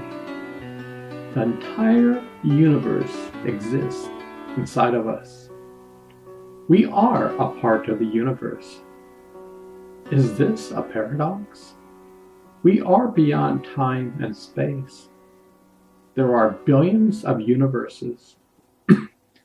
Inside of our DNA is a part that is not material. It is spiritual. No instrument known to man can detect this yet. Yet the mystics have said all along, you are hardwired for this experience. Ponder this message. The divine words from Kabir are alive. Is this from a mystic or a scientist? Kabir, a mystic from the 15th century, said the following: "All know that the drop merges into the ocean, but few know that the ocean merges into the drop." Now that is profound. A modern-day Einstein might have said that today. The entire universe exists inside of us. We are a part of the universe. Is this a paradox? We are beyond time and space. There are billions of universes. Inside of our DNA is a part that is not material. It is spiritual. No instrument known to man can detect this yet. Yet the mystics have said all along, you are hardwired for this experience. Ponder this message. The divine words from Kabir are alive.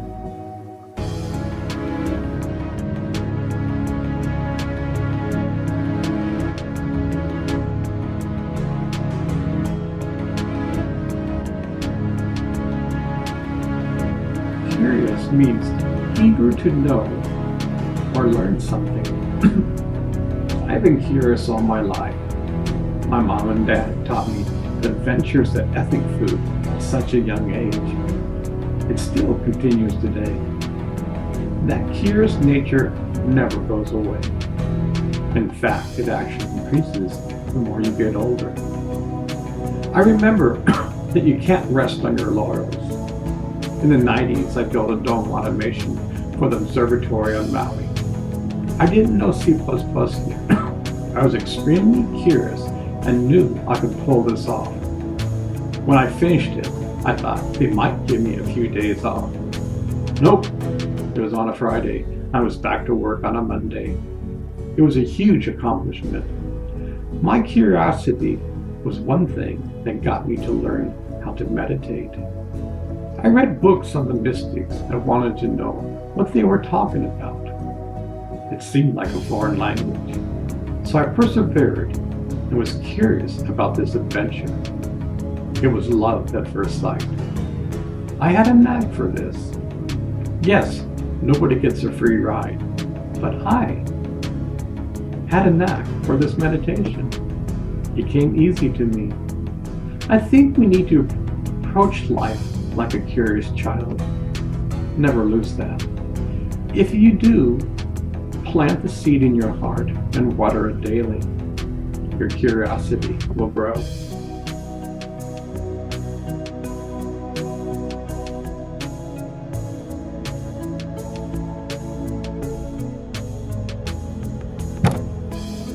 The definition of adventure is the following: engage in hazardous and exciting activity, especially the exploration of unknown territory. I remember as a kid, I took a yoga class. At that time, yoga was relatively unknown in America. Yoga was around during the late 1800s, yet the majority of the population thought it was on the fringe. It was definitely an unknown territory. This love for adventure took me all over the world. With a surfboard in my hand, a backpack on my back, and a yearning to discover my true nature, I was off. I had quite the adventure. I learned the greatest adventure lied inside. This is truly unknown territory. You can live anywhere and have a simple life, but by exploring your true nature is the adventure of a lifetime. Lock a person up and put them in solitary confinement and see what happens. The greatest adventure is to tame your mind. That is probably the most difficult thing to do.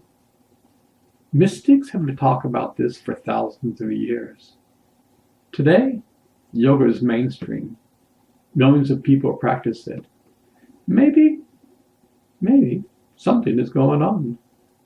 We are slowly learning more about life. Have you gotten yourself into a pattern where you wake up around 1 o'clock in the morning and can't go back to sleep? You are wide awake and restless. Well, this is a perfect time to close your eyes and concentrate on your breath. Just relax and watch the sweetness of breath. Don't struggle. Just watch and feel the love flowing through you. You may go back to sleep and then wake up again. Continually watch your breath. The more you do this, over time, the easier it gets. When you begin to experience love inside of you, try the following. Focus on your breath. Then spend time and focus on each chakra. See chapter 11. Start from the root chakra and work your way up to the crown chakra. Take your time. Don't rush. Imagine this system has always been there, and yet we are oblivious to it. Our mentality is, if I can't see it, I don't believe it. Well, you can't see the air or see love, but it does exist. This chakra system is part of our being. It's as real as your physical body. You just can't see it. You are hardwired to see God by being aware of these chakras and paying attention to them. You're constantly becoming aware of the mind, body, and soul connection. You can heal yourself over time. You can let go of your emotional baggage. You can slowly change and become in harmony with the universe. You can become more aware. You can learn how to take charge of your life and learn how to be a proactive human being. Most of us live our lives like leaves blowing in the wind. We react to each circumstance without being aware. Our subconscious is running the show. Many people think that sleep is a drag. They wish that they didn't have to sleep. They are obviously not in sync with nature and the universe. Sleep is a time when the body can get rid of toxins from the day. Scientists have discovered between 8 o'clock and 12 o'clock is the best time for the body to repair itself. Unfortunately, most of us are oblivious to this. Every night while we sleep, we tap into the source of life.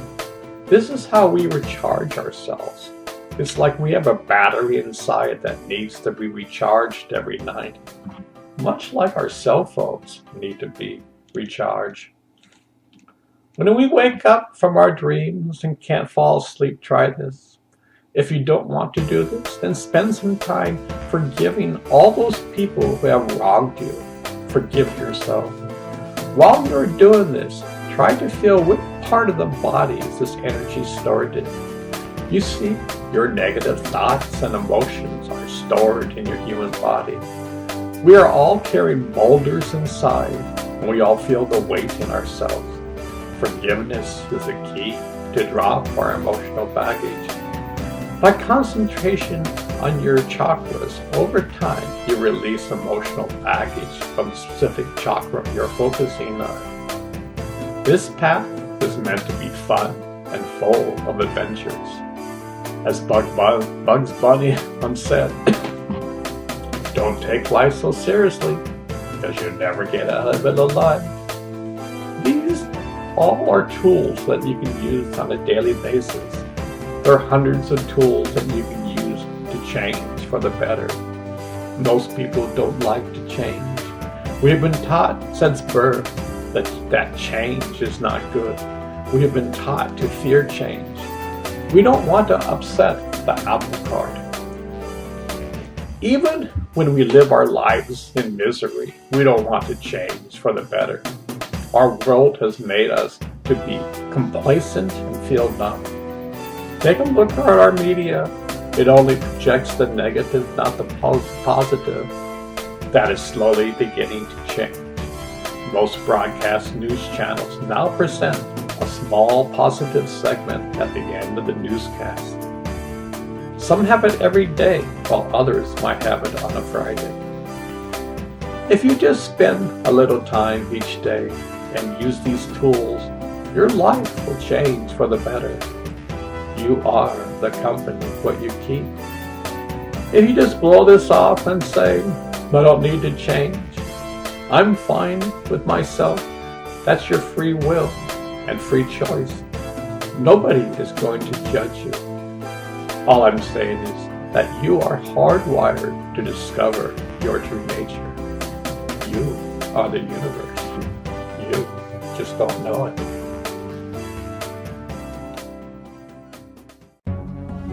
Many people think that living a spiritual life, it must be boring.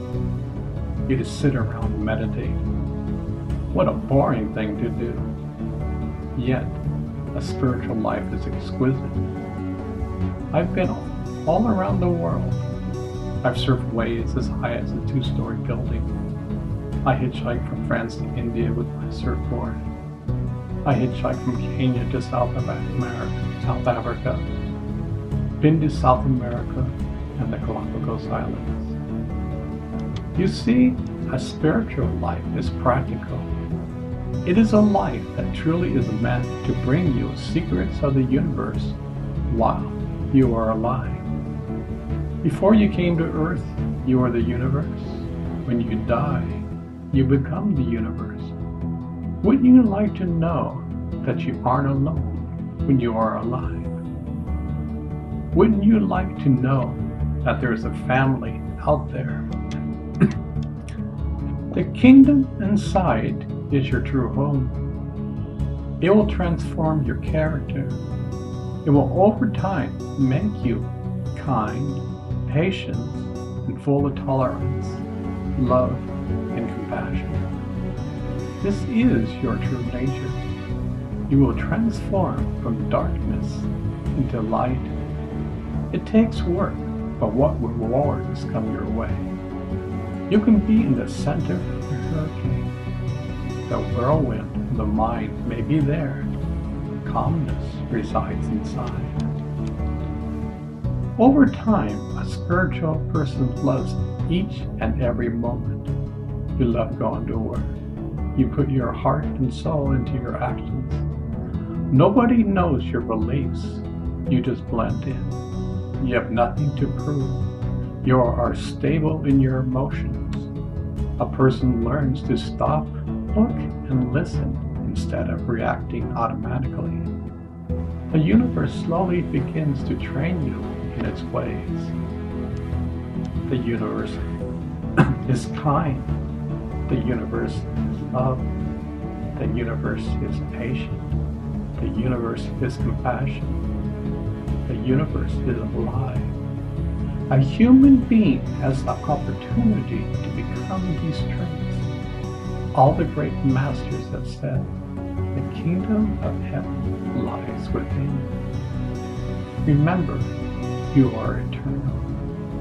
You were never born, and you will never die. The game of life is discovering your true nature while you are alive. We search for God outside our entire life.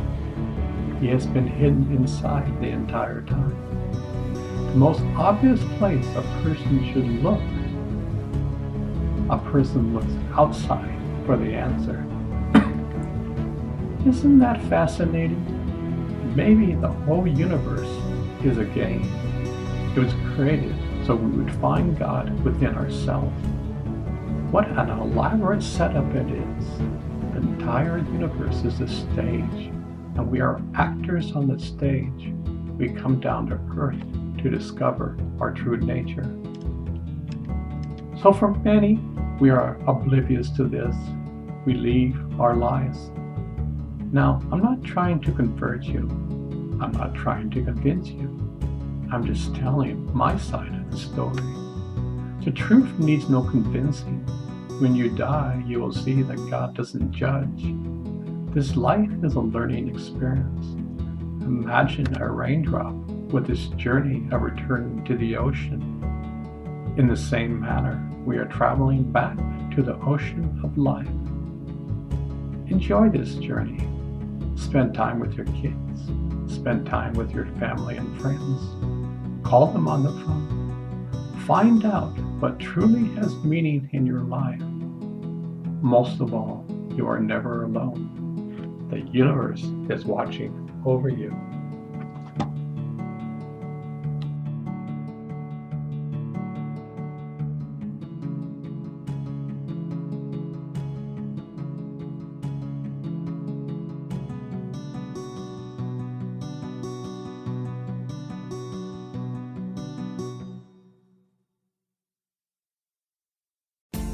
Recently, I read an incredible article which describes the nature of consciousness. It was talking about a term called panpsychism. During the 1920s, Bertrand Russell came up with this term. It's kind of like, what came first, the chicken or the egg? What comes first, a human body or mind? Or is there awareness beyond that? Is the universe aware and consciousness? Is there a conscious quantum soup of consciousness? Does a rock or a flower aware? Does consciousness require a form? How big or how small can the form be to be aware? Is dark matter aware? Is the sun in the sky aware? What denotes awareness? Some people think, which I also do, that the foundation of the universe is consciousness. The entire universe is aware. Before the Big Bang, consciousness existed. This is not the first time a universe was created, nor will be the last time. Like the incoming of breath and the outflow of breath, the universe comes and goes. Granted, it takes billions of years, but still, that is a blink of an eye for eternity. In this article, they describe that even particles are alive and aware. These are part of a cosmic soup where everything is tied together.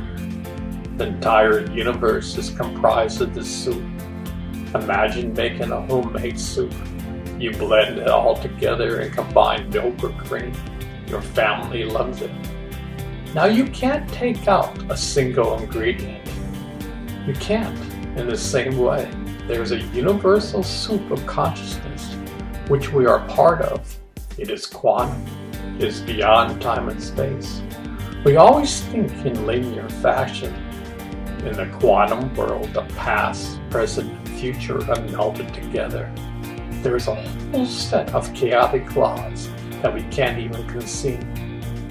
Man thinks that by using logic that they can understand the quantum soup, but it's beyond logic and rational thinking.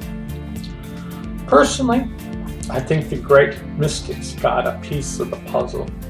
Not the entire puzzle, but a piece of the puzzle contains the whole puzzle. It's like a hologram.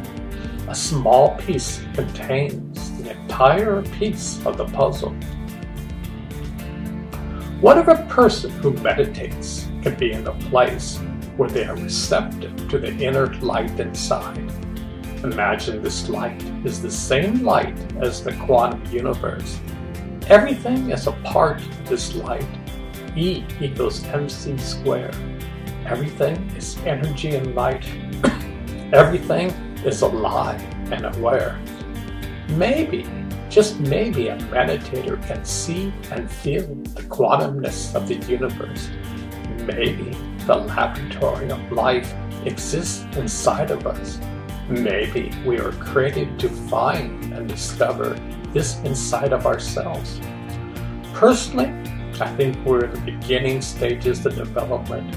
While we still are babies in emotional development, we still fight and war with each other. We use our precious discoveries of the universe to make atomic bombs. We have a president who tweets, "My button is bigger than your button." A thin thread is holding a knife over our heads, and we are oblivious to it. I have great hope for the future. I feel that scientists in the world inside will lead the way for humanity. Just think, when a scientist truly begins to open the door inside, they will begin to operate at a deeper level. They can embark on the scientific discoveries of the inner and the outer. Both of them will lead to the same place. Life is a mystery. Both the scientists and the mystic are embarking on an incredible journey. The light particles that a mystic sees are the same light particles that a scientist uses in CERN, Switzerland. Both of them are in different laboratories. One is outer and the other is inner. Personally, I think the mystic has an advantage. The human body is wired for this experiment. The human body has 5 senses, which there are 5 internal senses within. The human being can learn how to become aware of the consciousness of the universe. A human being is hardwired for this experience. Yet most of the time, the car is sitting in the garage. The garage door needs to be opened, and you must back out the car and take it for the spin. Humanity is just beginning to understand to open up the garage door within. When they do, scientists will go in another completely different level. There, the universe can show humanity gifts we could never imagine. You see, without kindness, the universe will only show you so much. It'll be like handing a small child an atomic bomb. They wouldn't know the damage what it could do. We are in that state. Without humanity becoming a kind man, we will never progress to our true potential. You see, the universe is kind and aware. The universe is love and compassion. Become like the mystic and discover your true nature. You are the universe. You just don't know it.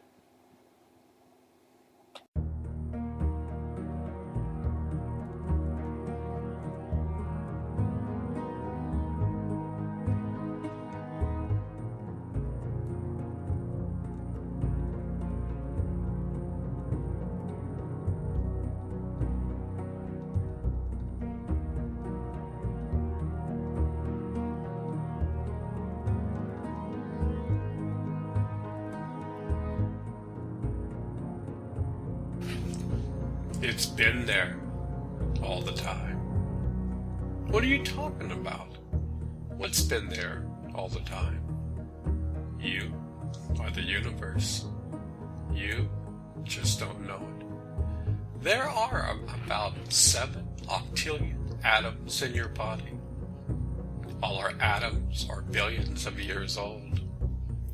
At the deepest level, you are the universe in human form.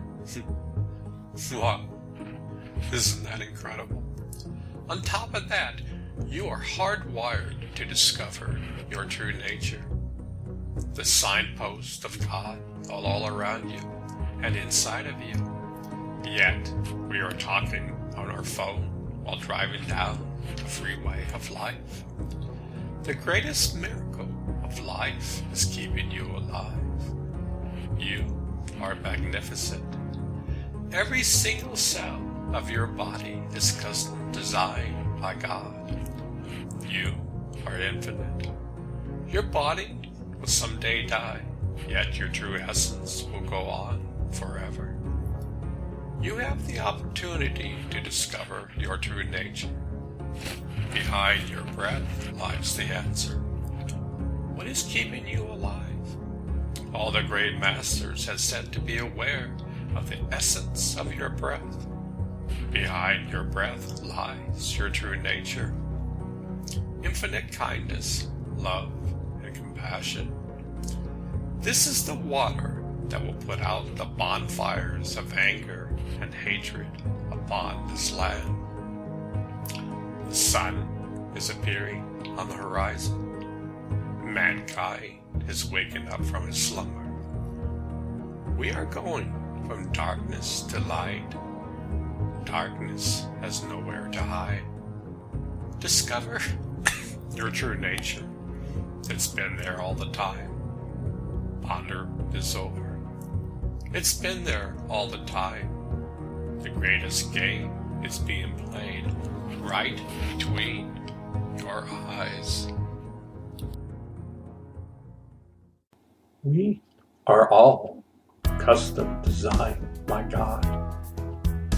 Yesterday, I heard an interesting interview with Bruce Lipton. He is a scientist and has a fascinating story to tell. He wasn't interested in God, religion, or anything spiritual. His passion was science and biology. He was studying the structure of cells. One day, he discovered that our cells have antennas embedded on the surface of the cells. We have trillions of cells, and each cell had this antenna. He thought to himself, mind you, I'm paraphrasing what he said. He asked himself, what are these antennas for? For what purpose do we have for them? In the real world, he thought of a TV set. You have an antenna which receives signals from a broadcast. You can change the channel and a different TV program will appear on the screen. At this point, it gets extremely interesting. Somehow, he has an epiphany that our awareness and consciousness is being broadcast from God or the quantum field. Each one of us has unique signatures. He realized that the body will die, yet our essence is always the same. We can never die. Our essence is eternal. To his amazement, he discovered that God exists inside of us. The treasures exist inside.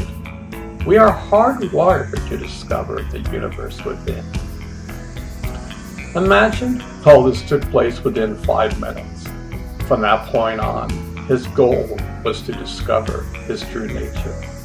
The clues are there in plain sight. Bruce then, as a scientist, began to use the lab within to discover his true nature. In the interview, Bruce said that some Jesuits said that, "Give me a child for 7 years, and I will tell you how the child will grow up." The first 7 years, a child will pick up the good, bad, and ugly. A child's brain is theta, which everything external gets sucked in from 0 to 7 years old. This goes directly into our subconscious. Now, imagine that we live our lives 98% of the time from our subconscious. Our subconscious drives our life. This means that our lives are being driven from our early childhood. While pursuing ourselves and discovering our true nature, we live most of our lives driven by our subconscious. We react like leaves blowing in the wind. Our body is so entwined with our subconscious that we react automatically without being aware. Imagine our subconscious is like a hard drive. It has tons of data stored from the ages of 0 to 7. When an event occurs, the subconscious will go instantly to the hard drive and it knows how to react. Notice, we are oblivious to what's going on. This is mankind to a T. We have been fighting for so long. The world is on fire. People flame each other on Facebook. We have a president who tweets whatever comes to his mind. Humanity is on the verge of a major breakthrough. The signs that we were built to discover are all around us. We have all the instruments inside of us to discover our true nature. We are about to go from me to we, which is the title of this book. Imagine every single person on earth is hardwired to discover we all came from the same place. We are all family, regardless of race, color, or creed. Our true nature is kindness.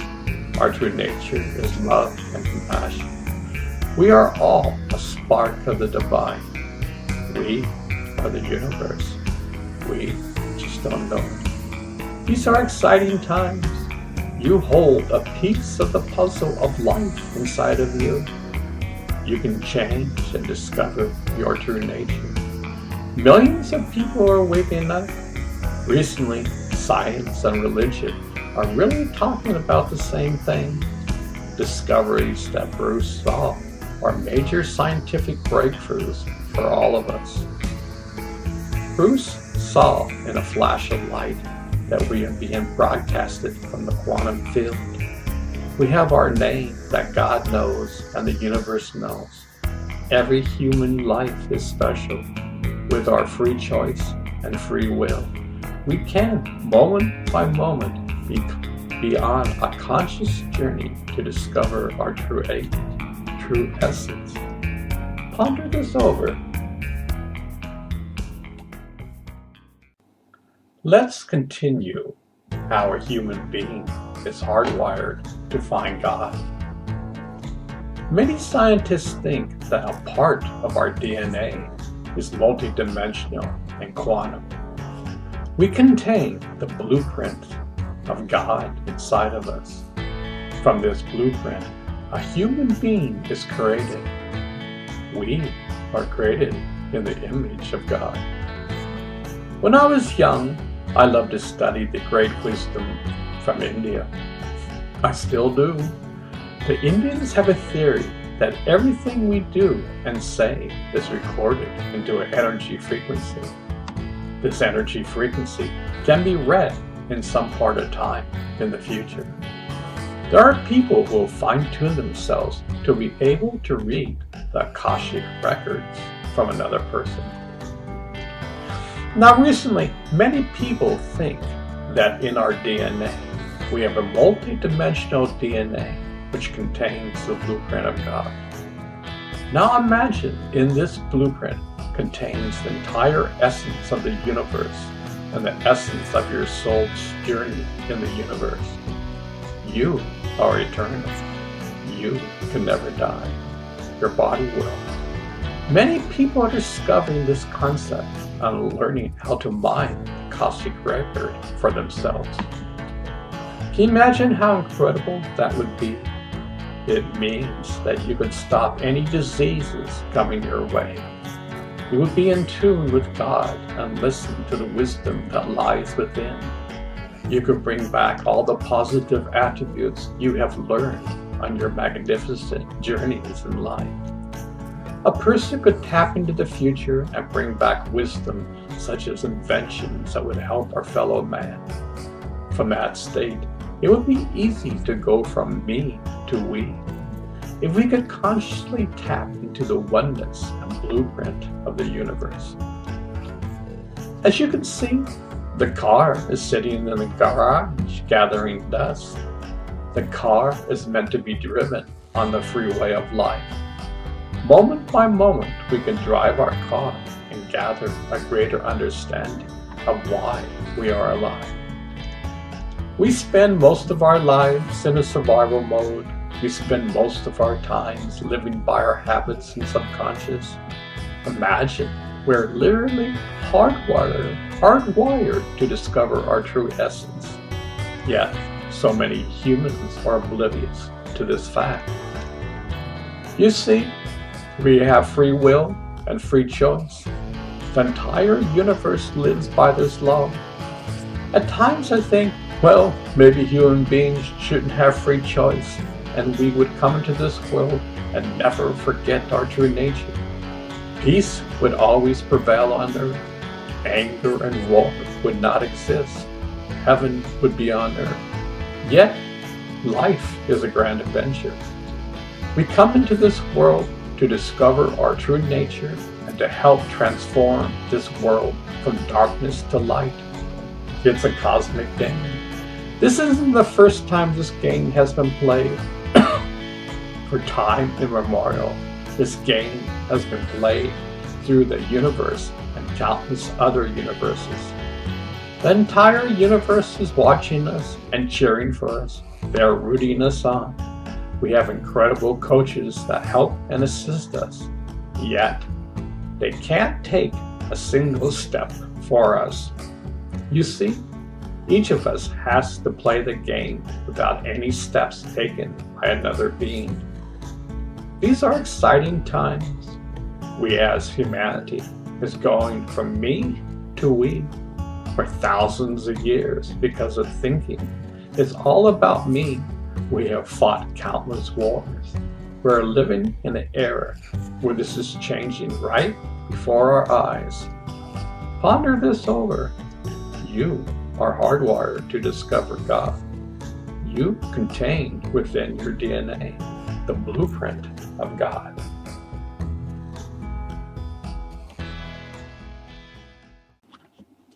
Wow, we are directly hardwired to find God. Yet we are so dense at this present moment. How can the world at large discover their true nature? Did you know that the same power that is keeping you alive is keeping the universe alive? Behind your breath lies the secret of life. The universe is keeping you alive. The mystics have known this for thousands of years. On average, a person at rest takes about 16 breaths per minute.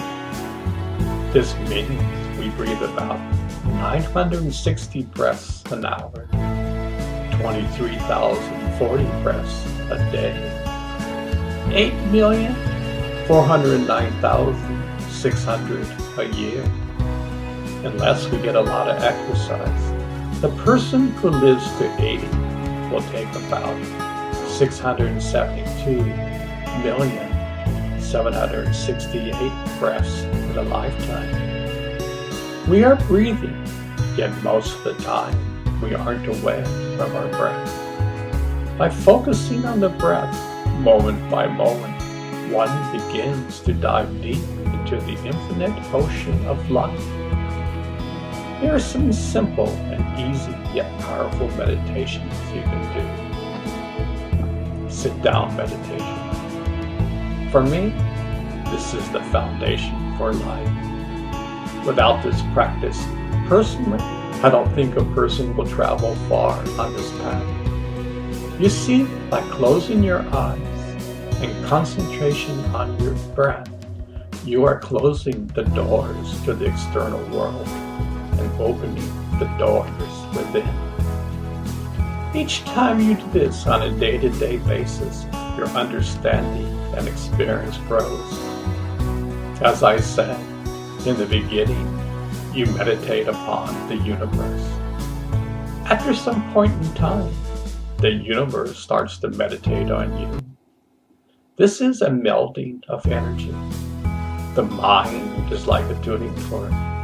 Whatever it focuses on, it vibrates at that frequency. When your mind concentrates on your breath, it vibrates to love and compassion. Mind you, this is the slow journey. Rome was not built in a day. The earth took billions of years before humans came upon the scene. You see, we are hardwired to discover God. Enjoy the journey of meditation. In the beginning, you will probably meditate just for yourself. At some point, a person gets more spiritually mature, and you will meditate for all sentient beings. Did you know that by concentrating on your breath is the foundation for many of the world's meditation practices? It is as old as time. I've been meditating for around 47 years, and each and every day I'm grateful to do so. My advice, put your heart and soul into this practice. Many people don't like to meditate. They say, it's boring. Well, your mind is boring. Meditation is not boring. The universe is not boring. You are bored. The mind is boring. Change your mindset. You are playing the video game of life. As in all video games, they're supposed to be challenging. This is the most challenging game you will ever play. It's also the most rewarding. You will change in every aspect of your life. You will see that the keys to the universe exist inside of you. You will, over time, learn how to be in harmony with the universe. Words truly can't describe that experience. Imagine there will never be a point in time where you can clap your hands and say, I've learned all that can be learned. Learning and growing is a part of life and the universe. You will never stop learning. You are eternal. I was a surfer for many years. Presently, I live in Kansas, yet I love it here. Meditation and the practice of life is my hobby. I love to discover my true nature in the universe. It's my hobby. I've been doing this for many years now. I've gone through so many incredible levels in this video game. I hope I can help you in playing the game. Even if you don't think there's a video game, you're playing the game, whether you know it or not. You see, 98% of your actions come from your subconscious mind. You aren't even aware of it. Your subconscious mind got developed when you're from 0 to 7 years old. You're playing the same tapes from your early beginnings of life. No wonder we are like leaves blowing in the wind. We react to every situation that comes our way from these early memories in life. We have learned how to be reactive beings and quite good at it. Many of us react when we read this. Don't tell me what to do. We aren't. You have free will and free choice.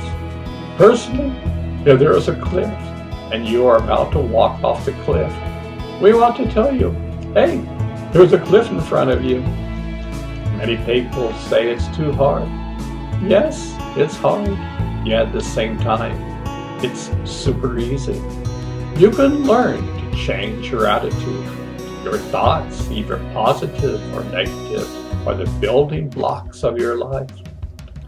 I prefer to build love, patience, kindness, compassion, and tolerance in my life. Inside of you contains all the wondrous qualities of the universe. This is your true nature. By closing your eyes daily, you will slowly discover your true nature. Learn how to love, to meditate. It's probably the most significant thing a human being can do.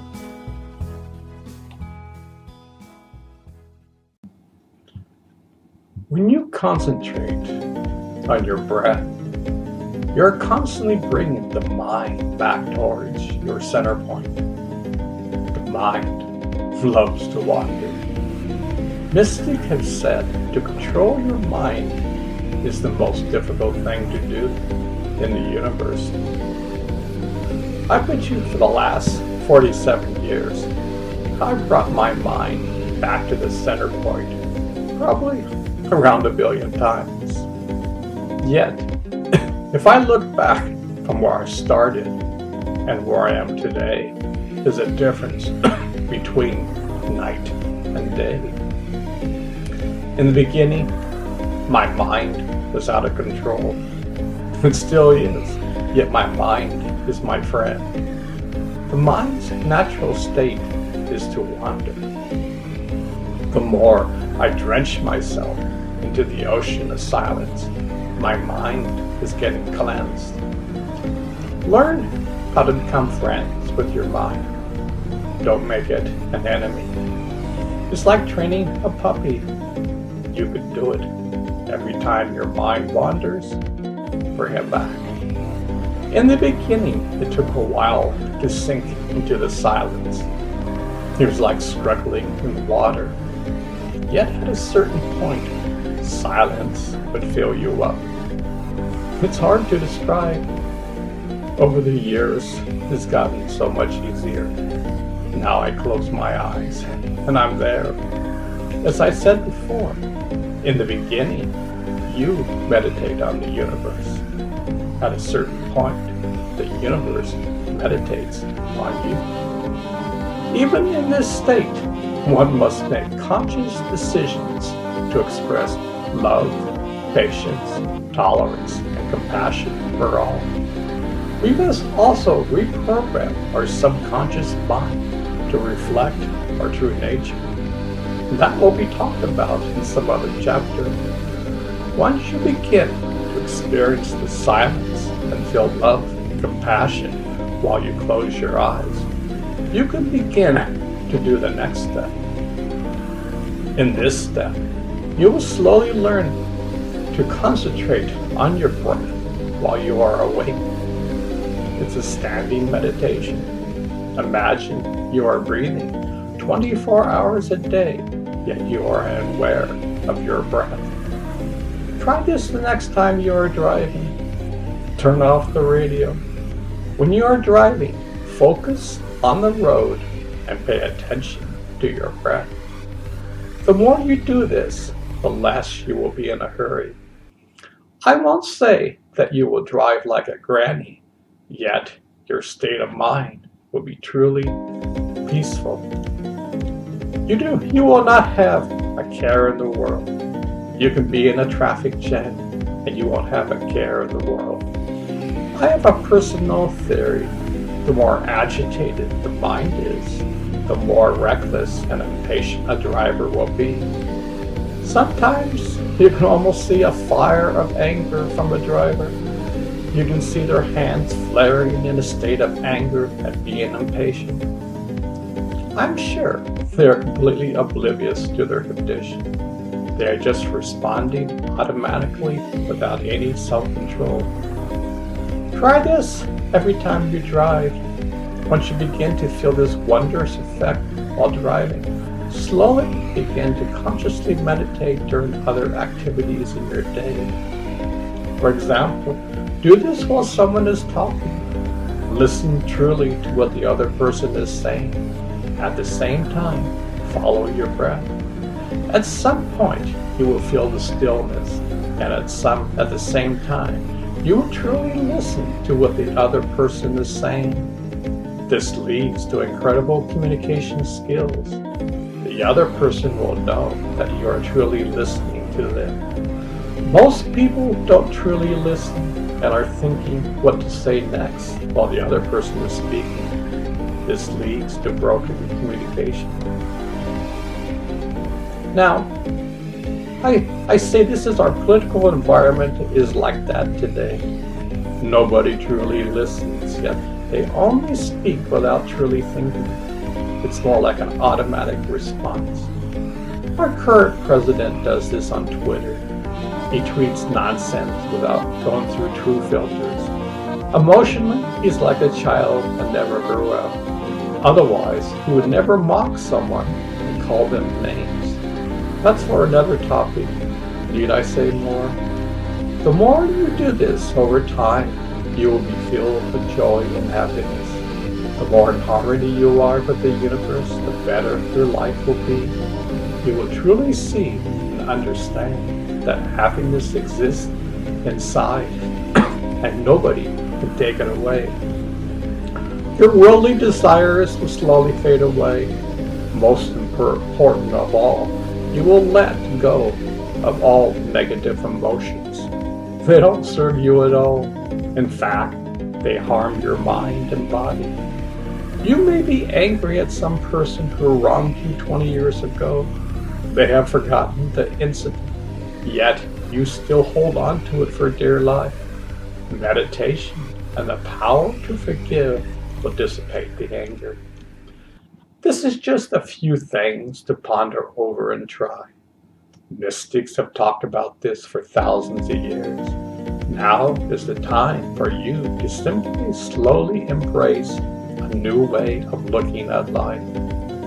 When I practiced yoga in the 70s, yoga was almost unknown in America. You're out there if you practice it.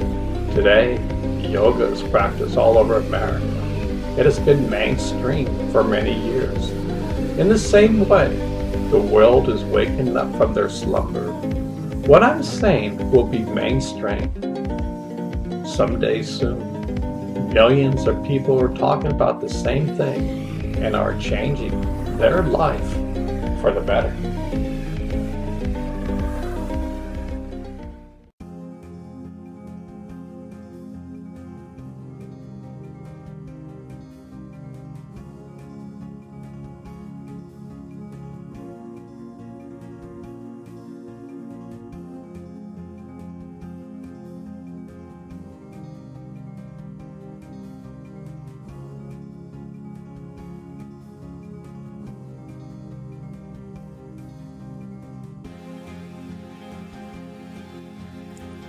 Sitting down.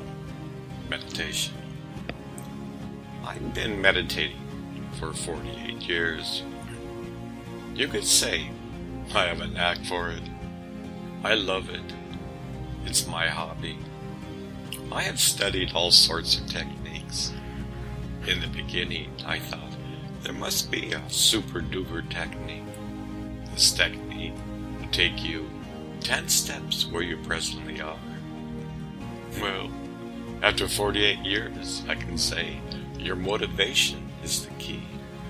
Many people think they have to meditate, and yet they hate it.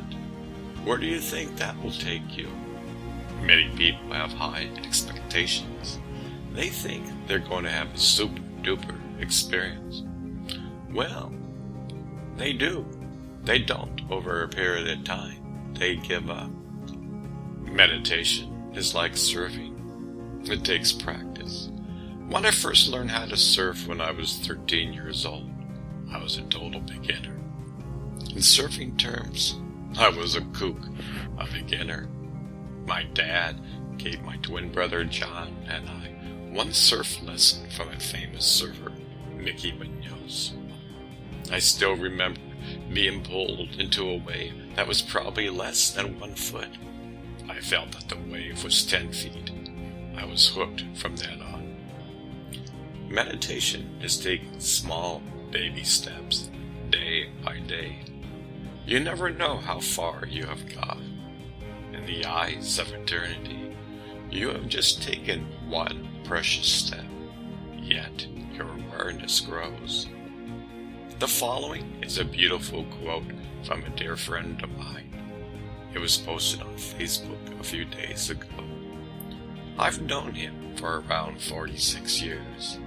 This describes that at times we have no idea how far we have gone on this path. A couple of years ago, I was at a New Age trade show promoting my book. I was walking the show and came to a booth where a guy offered me a free psychic reading. We sat down together and he told me he was going to close his eyes for a minute and tune into me. He closed his eyes, so I closed mine and took advantage of the moment to turn inside. All of a sudden he exclaimed, "What are you doing?" I said. "Huh?" He said, "You just disappeared in this huge peace zone. How'd you do that?" I told him it was something I'm in the habit of doing, and we had a brief conversation about it. He told me he had never seen anything like that, this disappearing trick, executed so quickly. I was mildly amused, but ever since then, I have a renewed respect for the incompatible gift.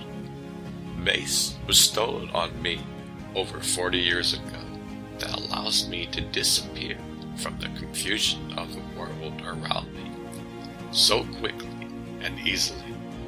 Every time I have the clarity to use it, and that has become so second nature to me that it seems like a small thing, a thing I don't even feel I have mastered. It's truly a miracle beyond reckoning. I lack the means to express how grateful I am for this one small thing that changes everything. This sums up how meditation changes one's life, yet at times we don't see it and take it for granted.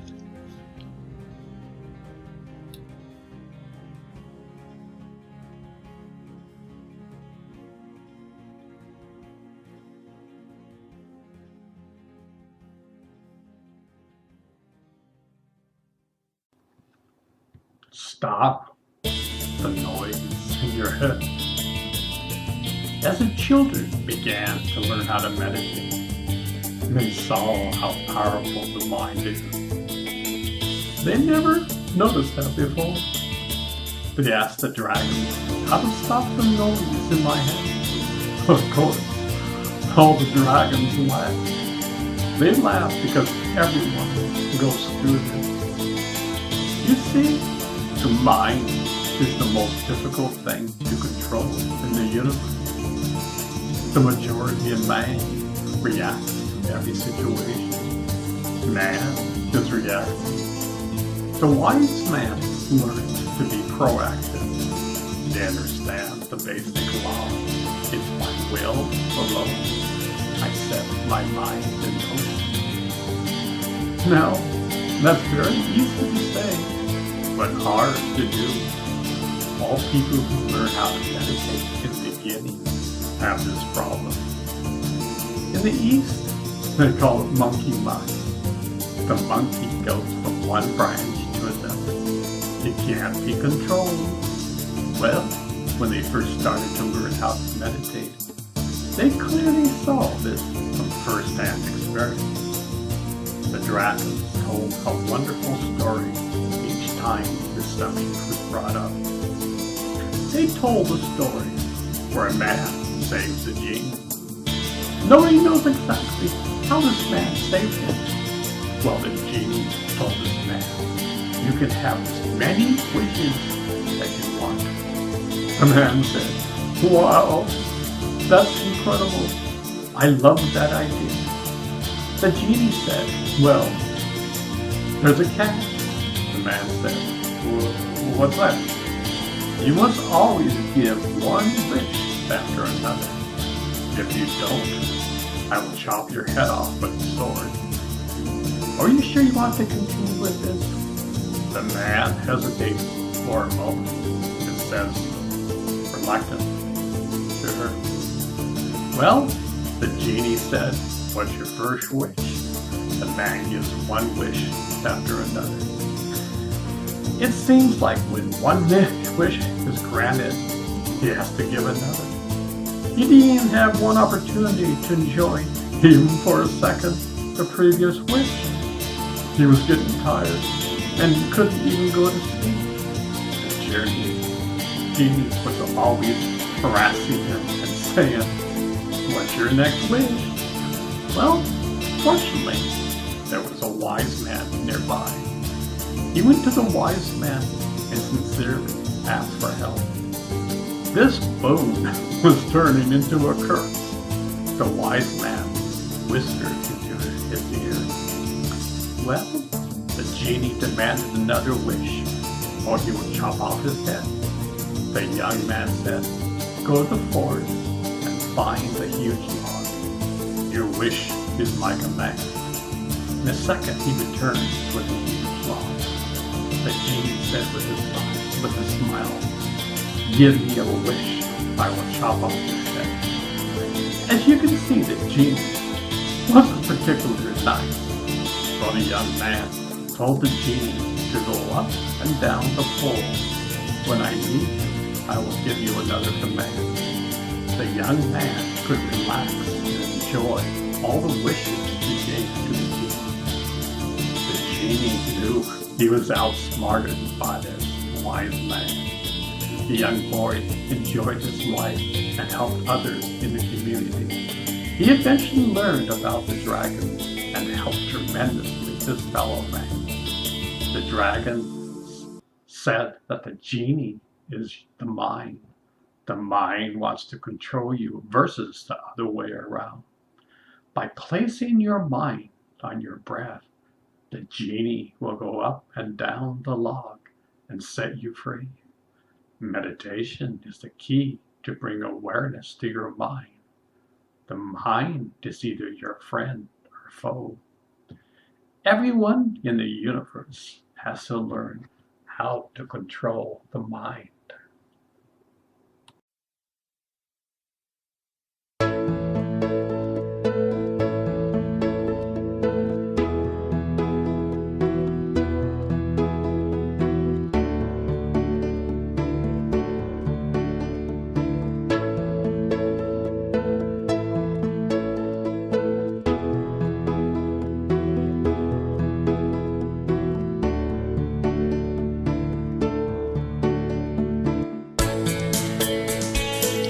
Tip of the iceberg. This is just the tip of the iceberg. The entire human body is hardwired to find God. We need to discover how to transform ourselves. One of the people I truly admire is Dr. Joe Dispenza. He is on the cutting edge of the fusion between medical science and the methods to discover our true nature. In a nutshell, this is his discoveries and discoveries from millions of people all around the world. The world in general is totally stressed out. Billions of people aren't connected to their true nature. At the brainwave level, the stress is high beta. You have heard of the fight or flight symptoms. In the old days of our ancestors, when we saw a tiger, we would run for dear life. All sorts of chemicals would kick in, and a rush of adrenaline would occur. Well, in our present day life, so many people are so stressed out, they don't know how to turn off the faucet of this adrenaline. Consequently, all sorts of damage occurs. Look at the opioid epidemic today. It's affecting all over America. Thousands of people are dying each year. Yet, we are hardwired to find God and this is our present state in current affairs. This state of mind has been upon us for thousands of years. We are reactive beings. Look at the political posts on Facebook, and you will see what I mean. People are flaming each other. If kindness is our true nature, how do we discover it? Did you know that your life is governed by your subconscious mind? This is the driving force in your life. From age 0 to 7, your active brainwave state was in theta. Theta accepts the good, bad, and ugly and stores it in your subconscious. It's similar to a hard drive. As we get older, our brainwaves go from theta to beta. This is the current state. A healthy individual's beta state will make a person alert and ready for the day. Unfortunately, most of us are like leaves blowing in the wind. Meditation is a process where we can discover our true nature. We learn how to go into deeper levels of brainwave states in order to change ourselves. The goal is to identify ourselves with our true nature. We are the universe. We just don't know. As humanity, we are in a state of kindergarten emotional maturity. Look at our politics today, and you will see what I mean. Joe Dispenza had discovered when the pineal gland and pituitary gland are active, over 1,500 incredible chemicals are released from the brain to the human body. These chemicals literally wash the mind and body, and over time makes the person whole again. You become a kind man. The goal is to identify yourself once again to your true nature. You can become the sun, moon, and stars, and still be walking around in a human body. This is your true nature. As humanity, we will witness a great transformation occurring in mankind. Yes, this will take time, but millions of people are waking up from their slumber. You see, it's only by your will alone can you open the inner door.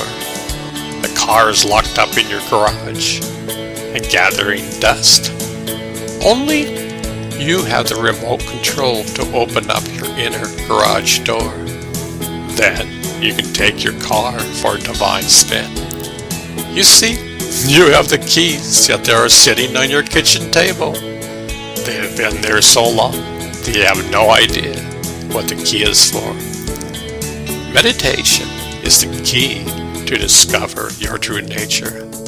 Joe Dispenza is researching for the last 30 odd years to build a scientific and spiritual bond to each other.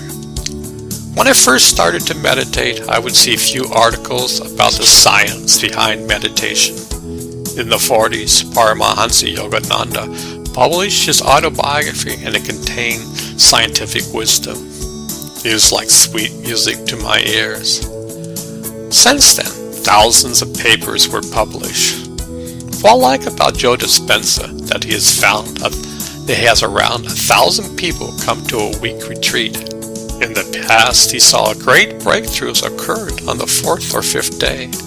The seminar was only 5 days at that time, so yet he added a couple of extra days.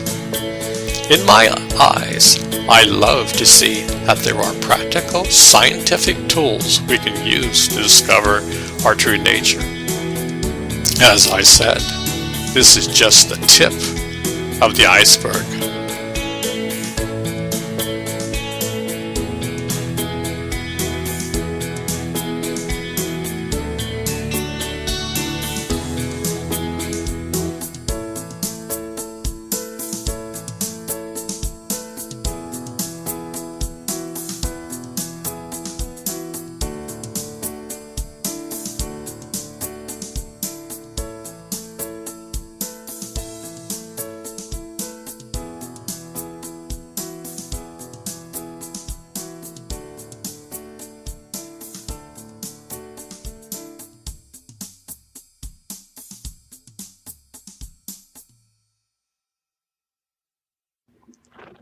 Closing. Well, I hope you learned something new. Signposts are all around us. We must choose to see them. They're there for a purpose. This life is an incredible journey. We have the opportunity to discover the treasures of life. Only you can open the treasure chest of life within you. Once you do, the esoteric becomes normal. Yet there will always be greater mysteries to solve in life. This is truly the grand video game of the universe. No one can stop playing the game. This game is being played for eternity. You can solve this riddle. It just takes your will and attention.